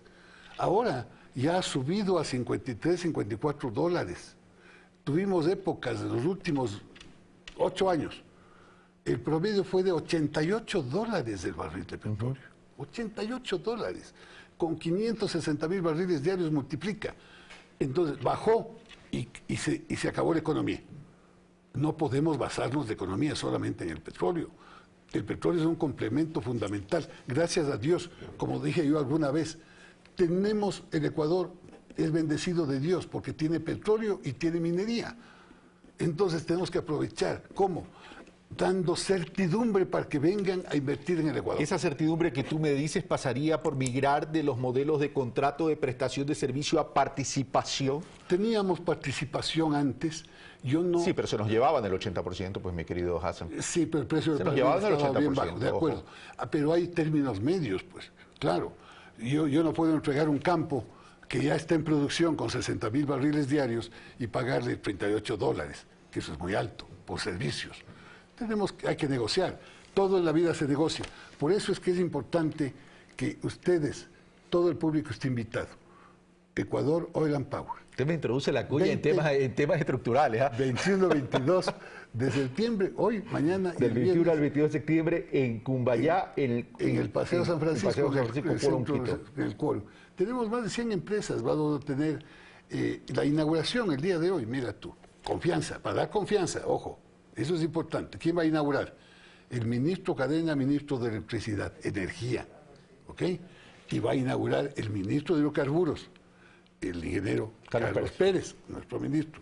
Entonces, ellos saben del tema, no son puestos a dedo, ellos son expertos en el tema y lo están haciendo muy bien. Entonces, Ecuador Oil and Power, y todos los años serán de Ecuador Oil and Power porque tenemos que mantener la industria unida. Tenemos muchos eventos, conferencias magistrales, conferencias técnicas, paneles de debate. En los paneles de debate se analiza con el sector público y privado qué es lo mejor para el país, qué es lo mejor para los inversionistas. Entonces, yo lo único que pido es que este gobierno nuevo dé certidumbre a los inversionistas, tanto en todos los sectores, en el sector de salud, en el sector minero, en el sector petrolero. Y desgraciadamente, Carlos, el momento que los politiqueros hablan tonteras, hablan estupideces, la gente, los inversionistas se van a otros países. Por Dios, es el país, no es un partido político, es el país el que tiene que recibir las inversiones para fomentar fuentes de trabajo. Aquí tenemos la necesidad de tener dos actores, el público, que es el gobierno de turno, pero también el privado, que tenga sensibilidad con el país. Totalmente. Porque haberse llevado el 80% durante bastante tiempo de nuestros recursos naturales también deja mucho que desear. Por supuesto, y de eso nunca estuve de acuerdo. Entonces, que nunca estuve de acuerdo, porque yo coincido en el país, o sea, trabajamos por el país, nadie nos regala nada. Y tenemos nosotros los ciudadanos, que no somos políticos, pero nos encanta la política, tenemos que ser los jueces, qué sé yo, para que funcione el país. Para que funcione el país, pero yo no les creo mucho a los políticos que hablan maravillas, pero no hacen nada. Hassan Mekdash, muchas gracias. Lo único que te voy a recomendar es que tu propuesta de valor dentro de Orient Power sea la fe, la certeza de lo que no se ve. Exacto, eso es. La certeza, y les espero ahí para que vean el trabajo de un año, porque todos los años está. Todos los años. 18 años. Y dura un año de organización. Gracias, Hassan. Gracias, Hassan. Ya Sofía Montoya me está mirando diciendo ya es mi tiempo, así que te tengo que dar paso. Sofía Montoya, un fuerte abrazo. Sigues tú con más información y noticias en su medio público, Ecuador TV.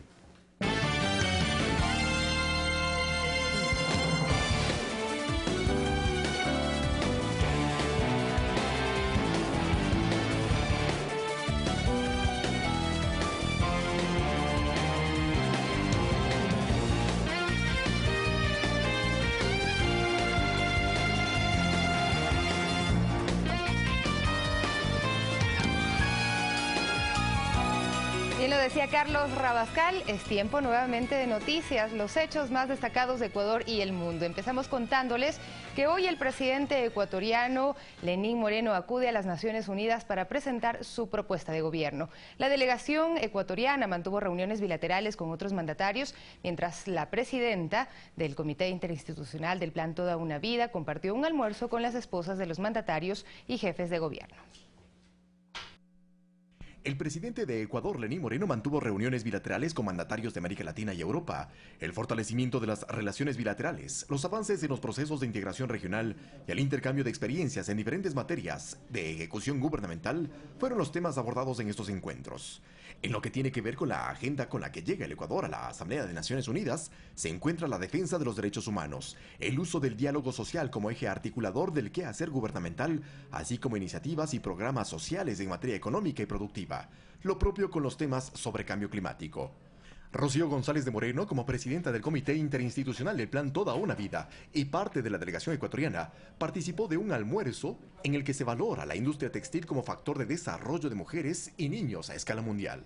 Creo que nuestra principal responsabilidad es usar estos artículos que hacen nuestras diseñadoras, nuestros artesanos.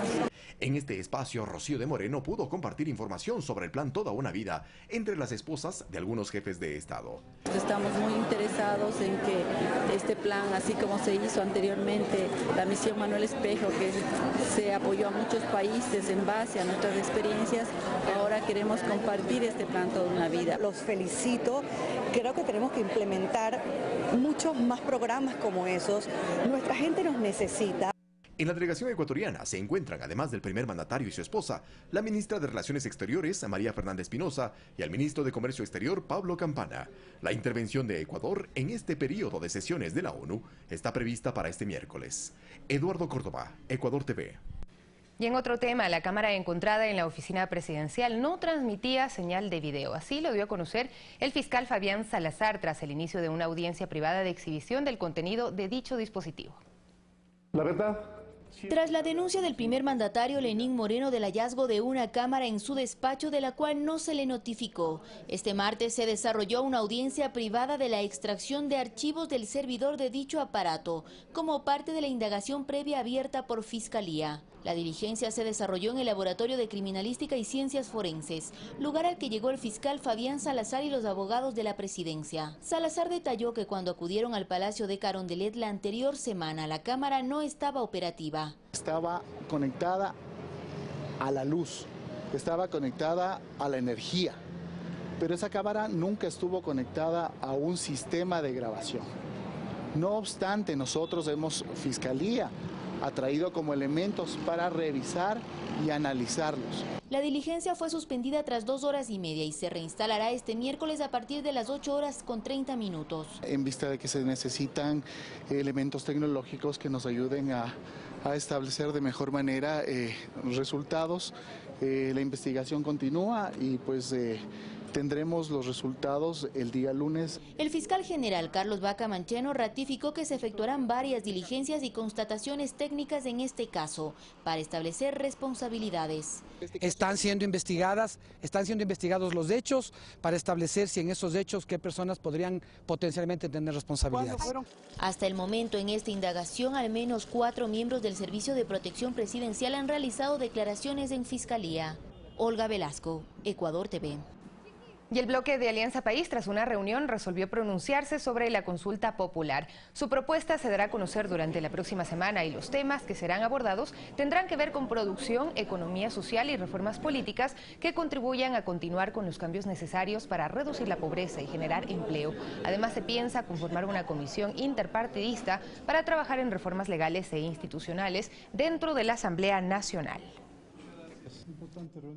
Hemos preparado entre 8 y 10 preguntas que se están puliendo este momento para poderles entregar al presidente de la República en una reunión que tendremos con él la próxima semana. Por otra parte, consideramos fundamental y prioritario que esta Asamblea Nacional también trabaje sobre una reforma legal e institucional inmediata hasta el mes de diciembre y que pueda procesar reformas fundamentales como la ley de muerte civil y extinción de dominio para los culpables de corrupción, reformas al Código Orgánico Penal en delitos de corrupción, reformas a la ley de comunicación, reformas a la ley de compras públicas, reformas a la ley de tránsito y específicamente en lo que tiene que ver transporte comunitario y rural, reformas a la ley de educación intercultural y LOES y reformas al COTAD.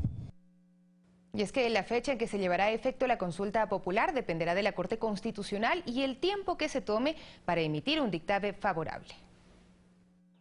El día en que el gobierno dará a conocer el contenido de las preguntas a la ciudadanía sí está definido. Eso lo dio a conocer este lunes el presidente Moreno. El lunes 2 de octubre presentaré oficialmente el contenido de la consulta. De ahí que dichas preguntas deberán ser enviadas a la Corte Constitucional, organismo encargado de analizar y verificar la pertinencia de las mismas. Y debe emitir un dictamen sobre la constitucionalidad, tanto del procedimiento que se va a utilizar, cuanto de los considerandos de las preguntas y de las preguntas en sí mismas. La Corte tendrá un plazo de 20 días para pronunciarse, el mismo que podría extenderse dependiendo de cuánto les tome el sorteo y asignación de un juez constitucional, que será el encargado de elaborar el informe que será puesto a consideración de todos los magistrados. Y este tiene 20 días desde que recibe el expediente en su despacho para emitir el informe y la Corte a su vez para pronunciarse con el dictamen de constitucionalidad. Esto es un tema importante. Una vez que la Corte emita el dictamen de control constitucional, este pasará al Ejecutivo. Tendrá que emitir un decreto ejecutivo. Una vez que emite este decreto ejecutivo, solo allí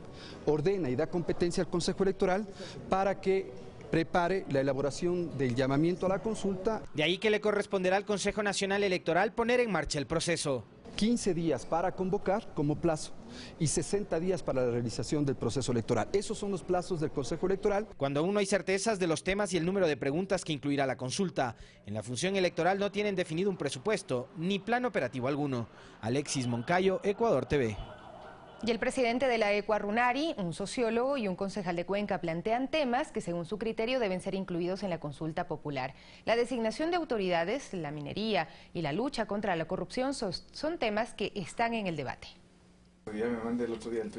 Carlos Orellana, concejal de Cuenca por Alianza País, espera que el tema minero sea considerado dentro de la consulta popular anunciada por el presidente Lenín Moreno. Debería preguntarse si la minería es o no viable en zonas de fuentes hídricas, en zonas que están consideradas como páramos, como ecosistemas frágiles. Dice tener preocupación en el tema ambiental, por ejemplo, en los proyectos Loma Larga y Río Blanco. Es un tema que durante mucho tiempo no se ha querido tocar. Con eso coincide Yacu Pérez Guartambel, presidente de la Ecuarunari. Él además explica que se debe ampliar la pregunta a si se debe explotar o no el Yasuní. El presidente de la República, si protege el Yasuní y las fuentes de agua, dejará de ser solamente un presidente, sino será un estadista de talla internacional. Mientras el sociólogo Marcos Alamea se refiere a los temas jurídicos, que se debe preguntar sobre el rol del Consejo de Participación Ciudadana y la lucha contra la corrupción. Una de las preguntas debería ver si la gente está de acuerdo con el cese de quienes presiden los organismos de control del Estado y también del órgano judicial del Estado. Me estoy refiriendo al Consejo de la Judicatura, a la Fiscalía, a la Corte Nacional de Justicia. Y que se debe tomar en cuenta el número de preguntas y la forma de presentarlas a la población también espera. No hay que reeditar lo que pasó en el 2011, que fueron alrededor de 12, 13 preguntas con un discurso jurídico bastante técnico. Me parece que fundamentalmente esto, más que un referéndum, debe ser un plebiscito, es decir, consultar temas políticos de fondo. César Tacuri Vintimilla, Ecuador TV. 8 de la mañana con 6 minutos. Les contamos que la defensa de Fernando Villavicencio insiste en la vigencia de las medidas cautelares de la Comisión Interamericana de Derechos Humanos. No obstante, el jurista Gonzalo Silva aclara que este es un organismo administrativo. Es por ello que la orden de prisión en su contra está vigente. Desde la Fiscalía General se quiere dejar claro cuál es la situación del ciudadano Fernando Villavicencio. Sobre él pesa una orden de detención y por eso se ha dispuesto su captura, la cual deberá ser ejecutada por la Policía Nacional. La policía tiene que cumplir contra cualquier ciudadano, no solo contra el ciudadano Fernando Villavicencio. Un operativo está montado en los exteriores del edificio donde Villavicencio tiene su domicilio. El mismo está ubicado en las avenidas Naciones Unidas y América en el norte de Quito. Comenzó la noche de lunes y ahí los uniformados verifican cada uno de los vehículos que salen desde el parqueadero, pues el paradero de Villavicencio volvió a ser incierto. No he podido contactarme con él todavía. Entiendo que los abogados están, van a presionar en la corte para que se pronuncie. Su abogado Ramiro García argumenta además que su defendido posee medidas cautelares dictadas por la Comisión Interamericana de Derechos Humanos, las cuales deberían respetarse, asegura. A efecto que no se dé ejecución a la orden de prisión preventiva. ¿Y entonces cómo queda este operativo que se está realizando justamente en los exteriores? Bueno, esta es una violación más de derechos humanos. Sin embargo, para el jurista Gonzalo Silva, esta disposición de la CIDH no es vinculante para el Estado ecuatoriano y su sistema de justicia. Porque es la decisión de una comisión que es del campo administrativo. Aquí hay una soberanía, hay jueces. Villavicencio había salido del Ecuador vía terrestre con destino a Perú el pasado mes de abril. Luego de 5 meses apareció en una rueda de prensa donde denunció presuntos actos de corrupción en los procesos de venta petrolera realizados por el gobierno anterior. Alex Llanos, Ecuador TV. Más temas. César Montúfar se convierte en el primer acusador particular en el caso que vincula al vicepresidente de la República, Jorge Glass, con Odebrecht. Montúfar pide ampliar las investigaciones, acciones que serán impugnadas por la defensa del segundo mandatario. Tras ser aceptada por el juez Miguel Jurado Favara la acusación particular de César Montúfar en las investigaciones de asociación ilícita por el caso Odebrecht, el ex asambleísta entregó ante la Fiscalía General un pedido para ampliar las diligencias del proceso. Como la incorporación al proceso, al expediente de las declaraciones, delaciones, testimonios, interrogatorios de los exfuncionarios de Odebrecht. Vamos a pedir que se incaute los sistemas de teléfono y computadora, no solo del procesado vicepresidente Jorge Glass, sino también de su asistente personal. De su lado, el abogado defensor del segundo mandatario, Eduardo Franco Lohora, anunció que impugnará dicha decisión, puesto que Montúfar no es víctima del delito de asociación ilícita por el cual se están procesando a 18 personas. El doctor Montúfar se está adelantando. En primer lugar, porque esta providencia del 18 de septiembre, del día de ayer, no está ejecutoriada. Nosotros tenemos 3 días y mañana es el segundo día, vamos a impugnarla y vamos a pedir la revocatoria inmediata porque atenta contra el debido proceso penal. Montúfar adelantó que no descartará solicitar una reformulación de cargos en contra del vicepresidente.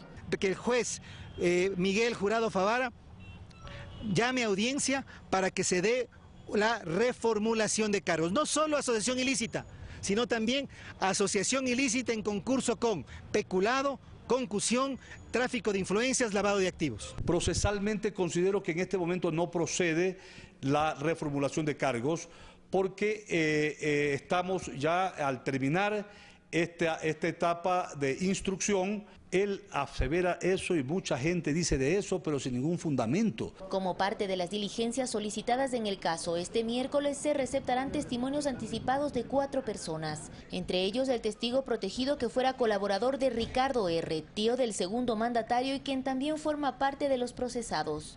Olga Velasco, Ecuador TV. La asistencia internacional entregada por la Fiscalía de Panamá a nuestro país permitió identificar una transferencia desde una de las empresas ficticias utilizadas por la constructora brasileña Odebrecht a una de las empresas que la Fiscalía General del Estado vincula a Ricardo R., tío del segundo mandatario. La red de corrupción implementada por Odebrecht a nivel mundial utilizaba varios niveles para mover grandes cantidades de dinero, que según las autoridades brasileñas era destinado para el pago de sobornos a funcionarios estatales y políticos de 12 naciones para beneficiarse de contratos de obras estratégicas de manera irregular. En nuestro país, la empresa constructora brasileña utilizó a empresas proveedoras propias y compañías offshore creadas en paraísos fiscales para camuflar los pagos y de esta manera evitar conocer el destinatario final del dinero. La asistencia penal solicitada a Panamá demostró que la empresa Glory International Industry, vinculada a Ricardo R., tío del segundo mandatario, recibió $484.660 en transferencia desde una de las 23 compañías de papel creada por la empresa Odebrecht, motivo por el cual está siendo investigado por la Fiscalía General del Estado por el delito de asociación ilícita. Esta compañía fue identificada como Selig Engineering Consulting and Service y según los documentos entregados por Panamá, esta empresa de papel fue constituida por Olívio Rodríguez Jr., funcionario de la constructora brasileña encargado de realizar los pagos ilegales en los países en donde Odebrecht mantenía operaciones. Es así que según estos documentos, Glory International Industry recibió 2 transferencias por la compra de equipos en el año 2012. La primera fue por $250.000 y la segunda por $234.660. Estos nuevos elementos, según Aníbal Quinde, abogado de Ricardo R., deben ser aún analizados. Es la Fiscalía que nos tiene que decir qué relación tienen estas transferencias con el ingeniero Rivera, qué relación tendría esta compañía con el ingeniero Rivera y si llegaren a tener un tipo de relación de la compañía Glory con el ingeniero Rivera, hay que ver cuál de ellas son de naturaleza ilícita y que formen parte de la asociación ilícita que se investiga. La Fiscalía además ha identificado a Tomislav Topic, gerente de Telconet y proveedor del Estado, como directivo de la empresa Glory International Industry. Topic aseguró que Ricardo R. era su gestor de negocios con inversionistas chinos y con Odebrecht. A cambio de estos enlaces, Topic acordó un pago en servicios de Internet en un monto de $5.7 millones para televisión satelital, empresa que ahora pertenece a los hijos de Ricardo R. En declaraciones ante la Fiscalía, el gerente de Telconet mencionó que entregó a Ricardo R. su cuenta personal del Bank of America, cuenta que se hace referencia en los videos entregados por el ex directivo de Odebrecht, José Concienzao Santos, quien de manera secreta grabó a varios empresarios y funcionarios ecuatorianos que presuntamente se favorecieron de los sobornos pagados por Odebrecht. A esta información se suma la asistencia penal entregada por los Estados Unidos, datos que según explicó el fiscal general del Estado, Carlos Bacamancheno, será de conocimiento público en los próximos días. Vamos a poder procesar esa información y vamos a poder entregársela también a la ciudadanía para que la conozca. Información muy relevante de los movimientos que se hicieron en el sistema informático de la empresa Odebrecht. Carlos Flores, Ecuador TV. Vamos a revisar otras temáticas. Los artistas y gestores culturales acceden desde el pasado 1 de septiembre a los beneficios de la seguridad social, aunque varios de ellos tienen dudas sobre la implementación de esta iniciativa. Durante su carrera como actriz, Vanessa Ortiz le ha dado vida a distintos personajes. Nos comenta que tiene casi 5 décadas ejerciendo esta profesión y que la idea de gozar de los beneficios de la seguridad social le entusiasma.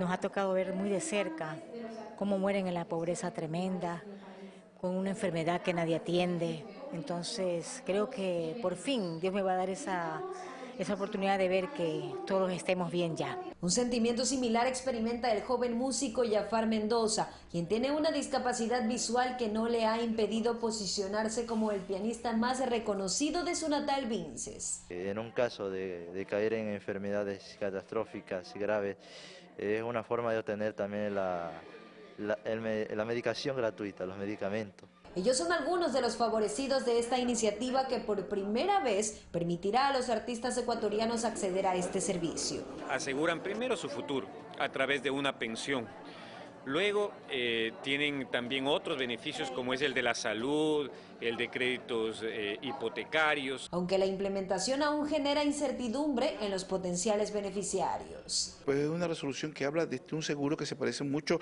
al seguro voluntario, ¿no? Donde cual los artistas no tienen derecho a créditos, a fondos de reserva, ¿no? Montepío. Entonces queremos que nos digan qué es lo que va a ocurrir. Según el presidente del Consejo Directivo del IES, Richard Espinosa, los artistas y gestores culturales podrán pagar sus aportes de forma mensual o cuatrimestral. Para arrancar hay 5.700 potenciales, de los cuales la mitad están ya afiliados. Podrían cambiar sí su modalidad de afiliación si es que se acoplan a este nuevo sistema, y la otra mitad no están afiliados y de esa forma podrían beneficiarse de manera inmediata. Para afiliarse deben estar incluidos en la base de registro único de artistas culturales. El beneficio debe ser en general para todos.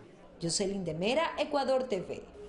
Y existe incertidumbre entre representantes de universidades privadas luego de conocer que el CEACES analiza ajustes al modelo de evaluación que aplicará en 2018.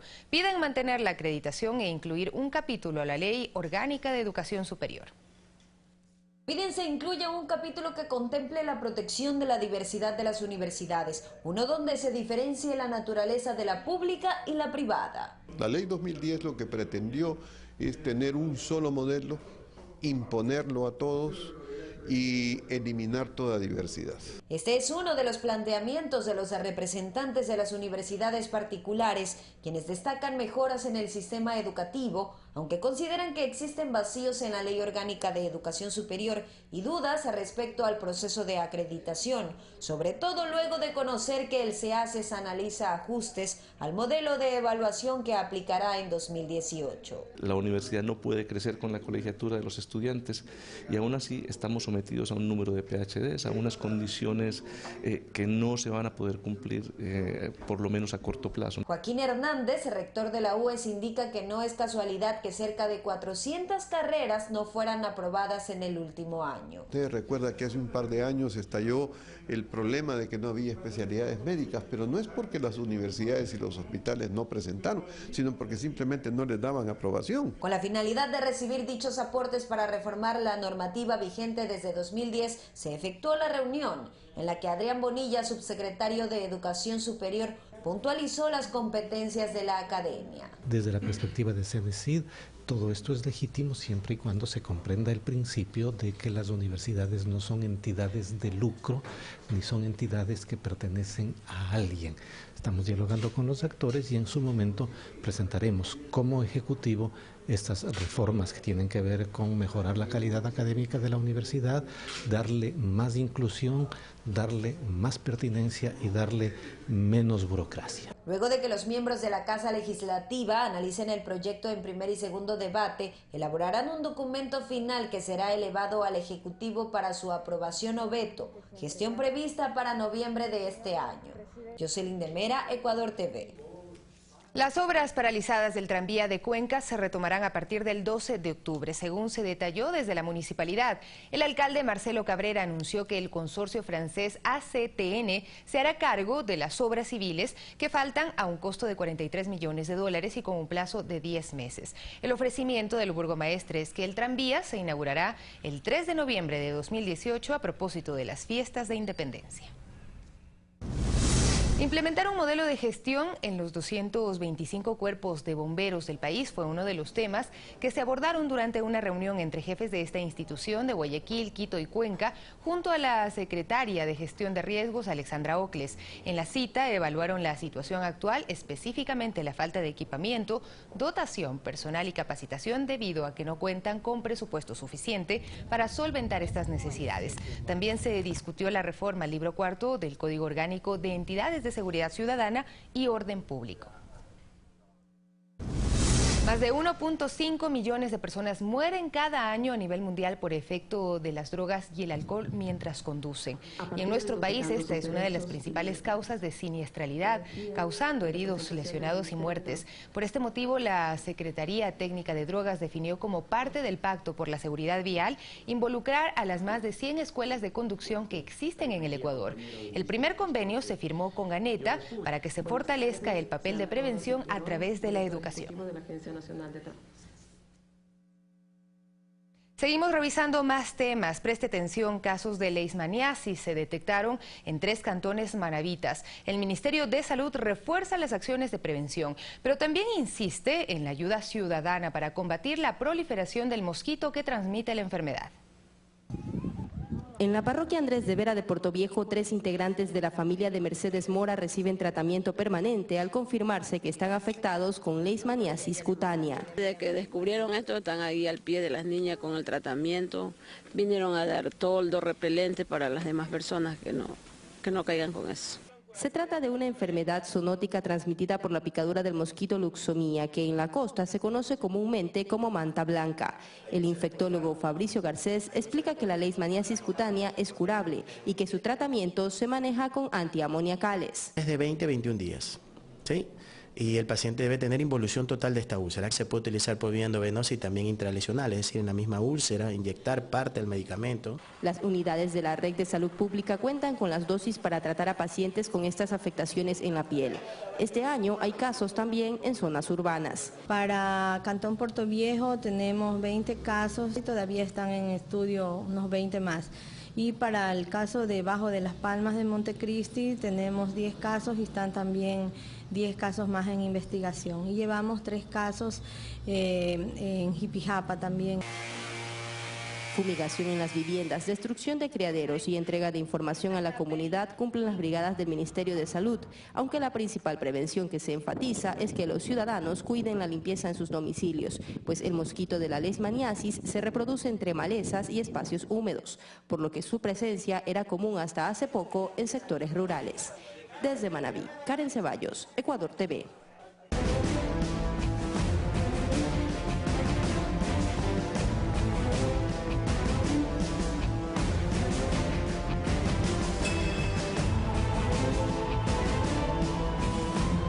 De la mañana con 22 minutos. A 226 asciende el número de víctimas tras el terremoto de magnitud 7.1 que azotó a México. La ciudad más afectada fue Puebla, donde hay cientos de infraestructuras dañadas.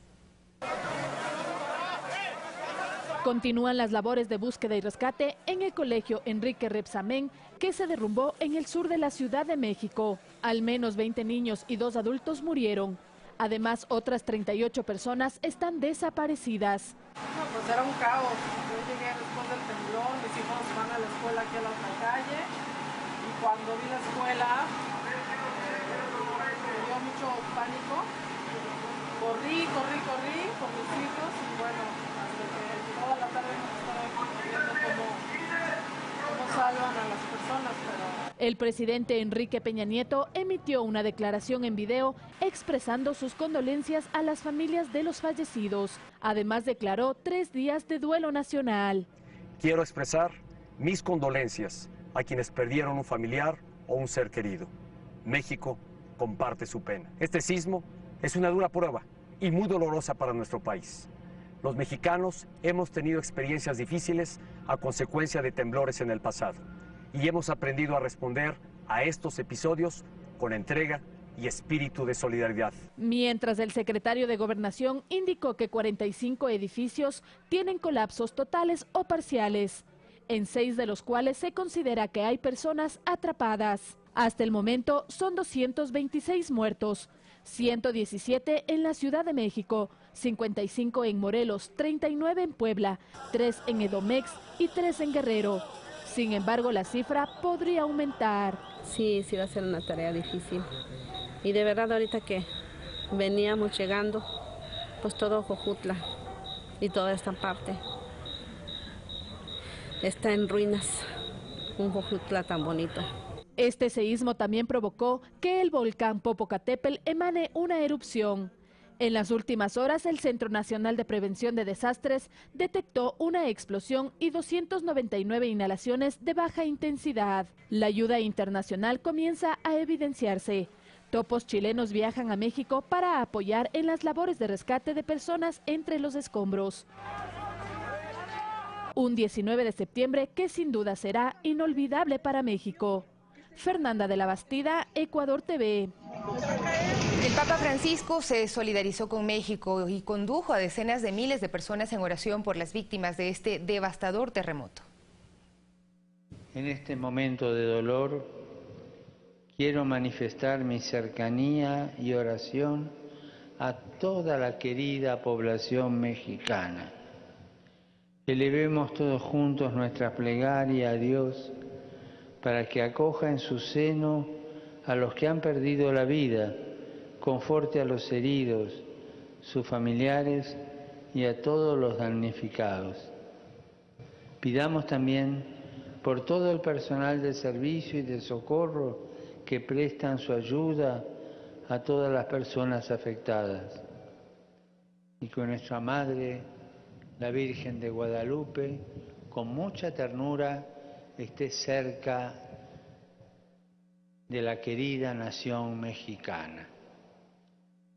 De igual manera, muchos mandatarios, entre ellos el Ecuador, el mandatario ecuatoriano, pues dieron su solidaridad a este país y a las víctimas de este terremoto de magnitud 7.1. Hablamos de otro fenómeno natural y hablamos del huracán María, cuyo ojo tocó tierra como categoría 4 en Puerto Rico. En su paso por Guadalupe, el fenómeno dejó 2 personas muertas.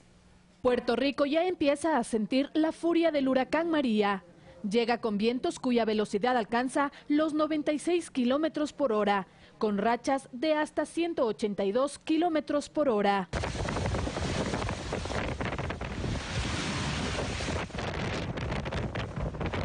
Según los meteorólogos, los vientos extremos se extienden a 60 millas del ojo del huracán y cubren toda la isla. Las autoridades abrieron 500 refugios que acogerán a cerca de 67,000 personas. Y el gobernador Ricardo Rosselló indicó que será un fenómeno extremadamente violento y agregó que los apagones eléctricos comenzaron a multiplicarse desde el martes por la noche, a medida que María se acerca. En su paso por Dominica destruyó gran parte de las infraestructuras, mientras que en Guadalupe dejó 2 muertos y 2 personas desaparecidas.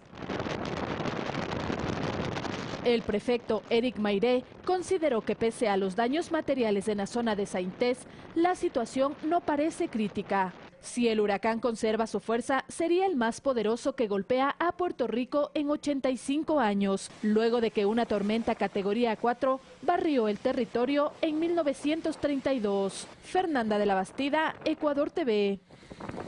8:27 y a propósito vamos a revisar lo que se dice a través de las redes sociales acerca de este tema, este terremoto en México. El primer tuit que revisamos es de El Telégrafo Ecuador. Dice: México busca sin descanso sobrevivientes tras devastador terremoto. Ahí está el link con toda la información. Recordemos que ya hay 226 víctimas mortales y decenas de edificaciones caídas. Vamos al siguiente tuit que también tiene que ver con este tema, pero con las especulaciones que se han dado al respecto. María Alexandra Ocles, secretaria de Gestión de Riesgos, dice lo siguiente: de forma irresponsable circulan mensajes que alertan posible sismo en Sudamérica de gran magnitud. Infórmese a través de fuentes oficiales, dice la secretaria de Estado. Y también tenemos el siguiente tuit que es de la canciller María Fernanda Espinosa, quien escribe desde Estados Unidos. El Ecuador impulsa la iniciativa amazónica para lograr deforestación neta cero.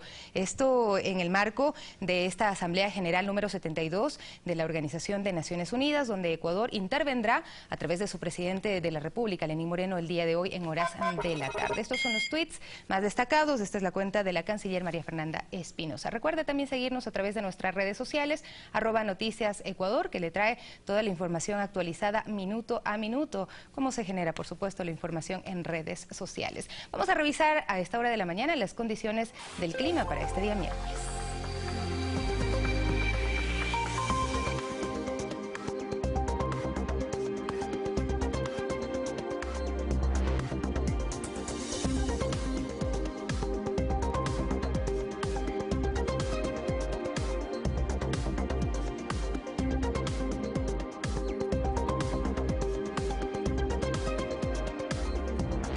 Al parecer hay buen tiempo para este día miércoles en todo el país. Nosotros nos despedimos, por supuesto deseándoles un buen día. Muchísimas gracias por su sintonía. A las 13:45 la siguiente emisión de Noticias 7.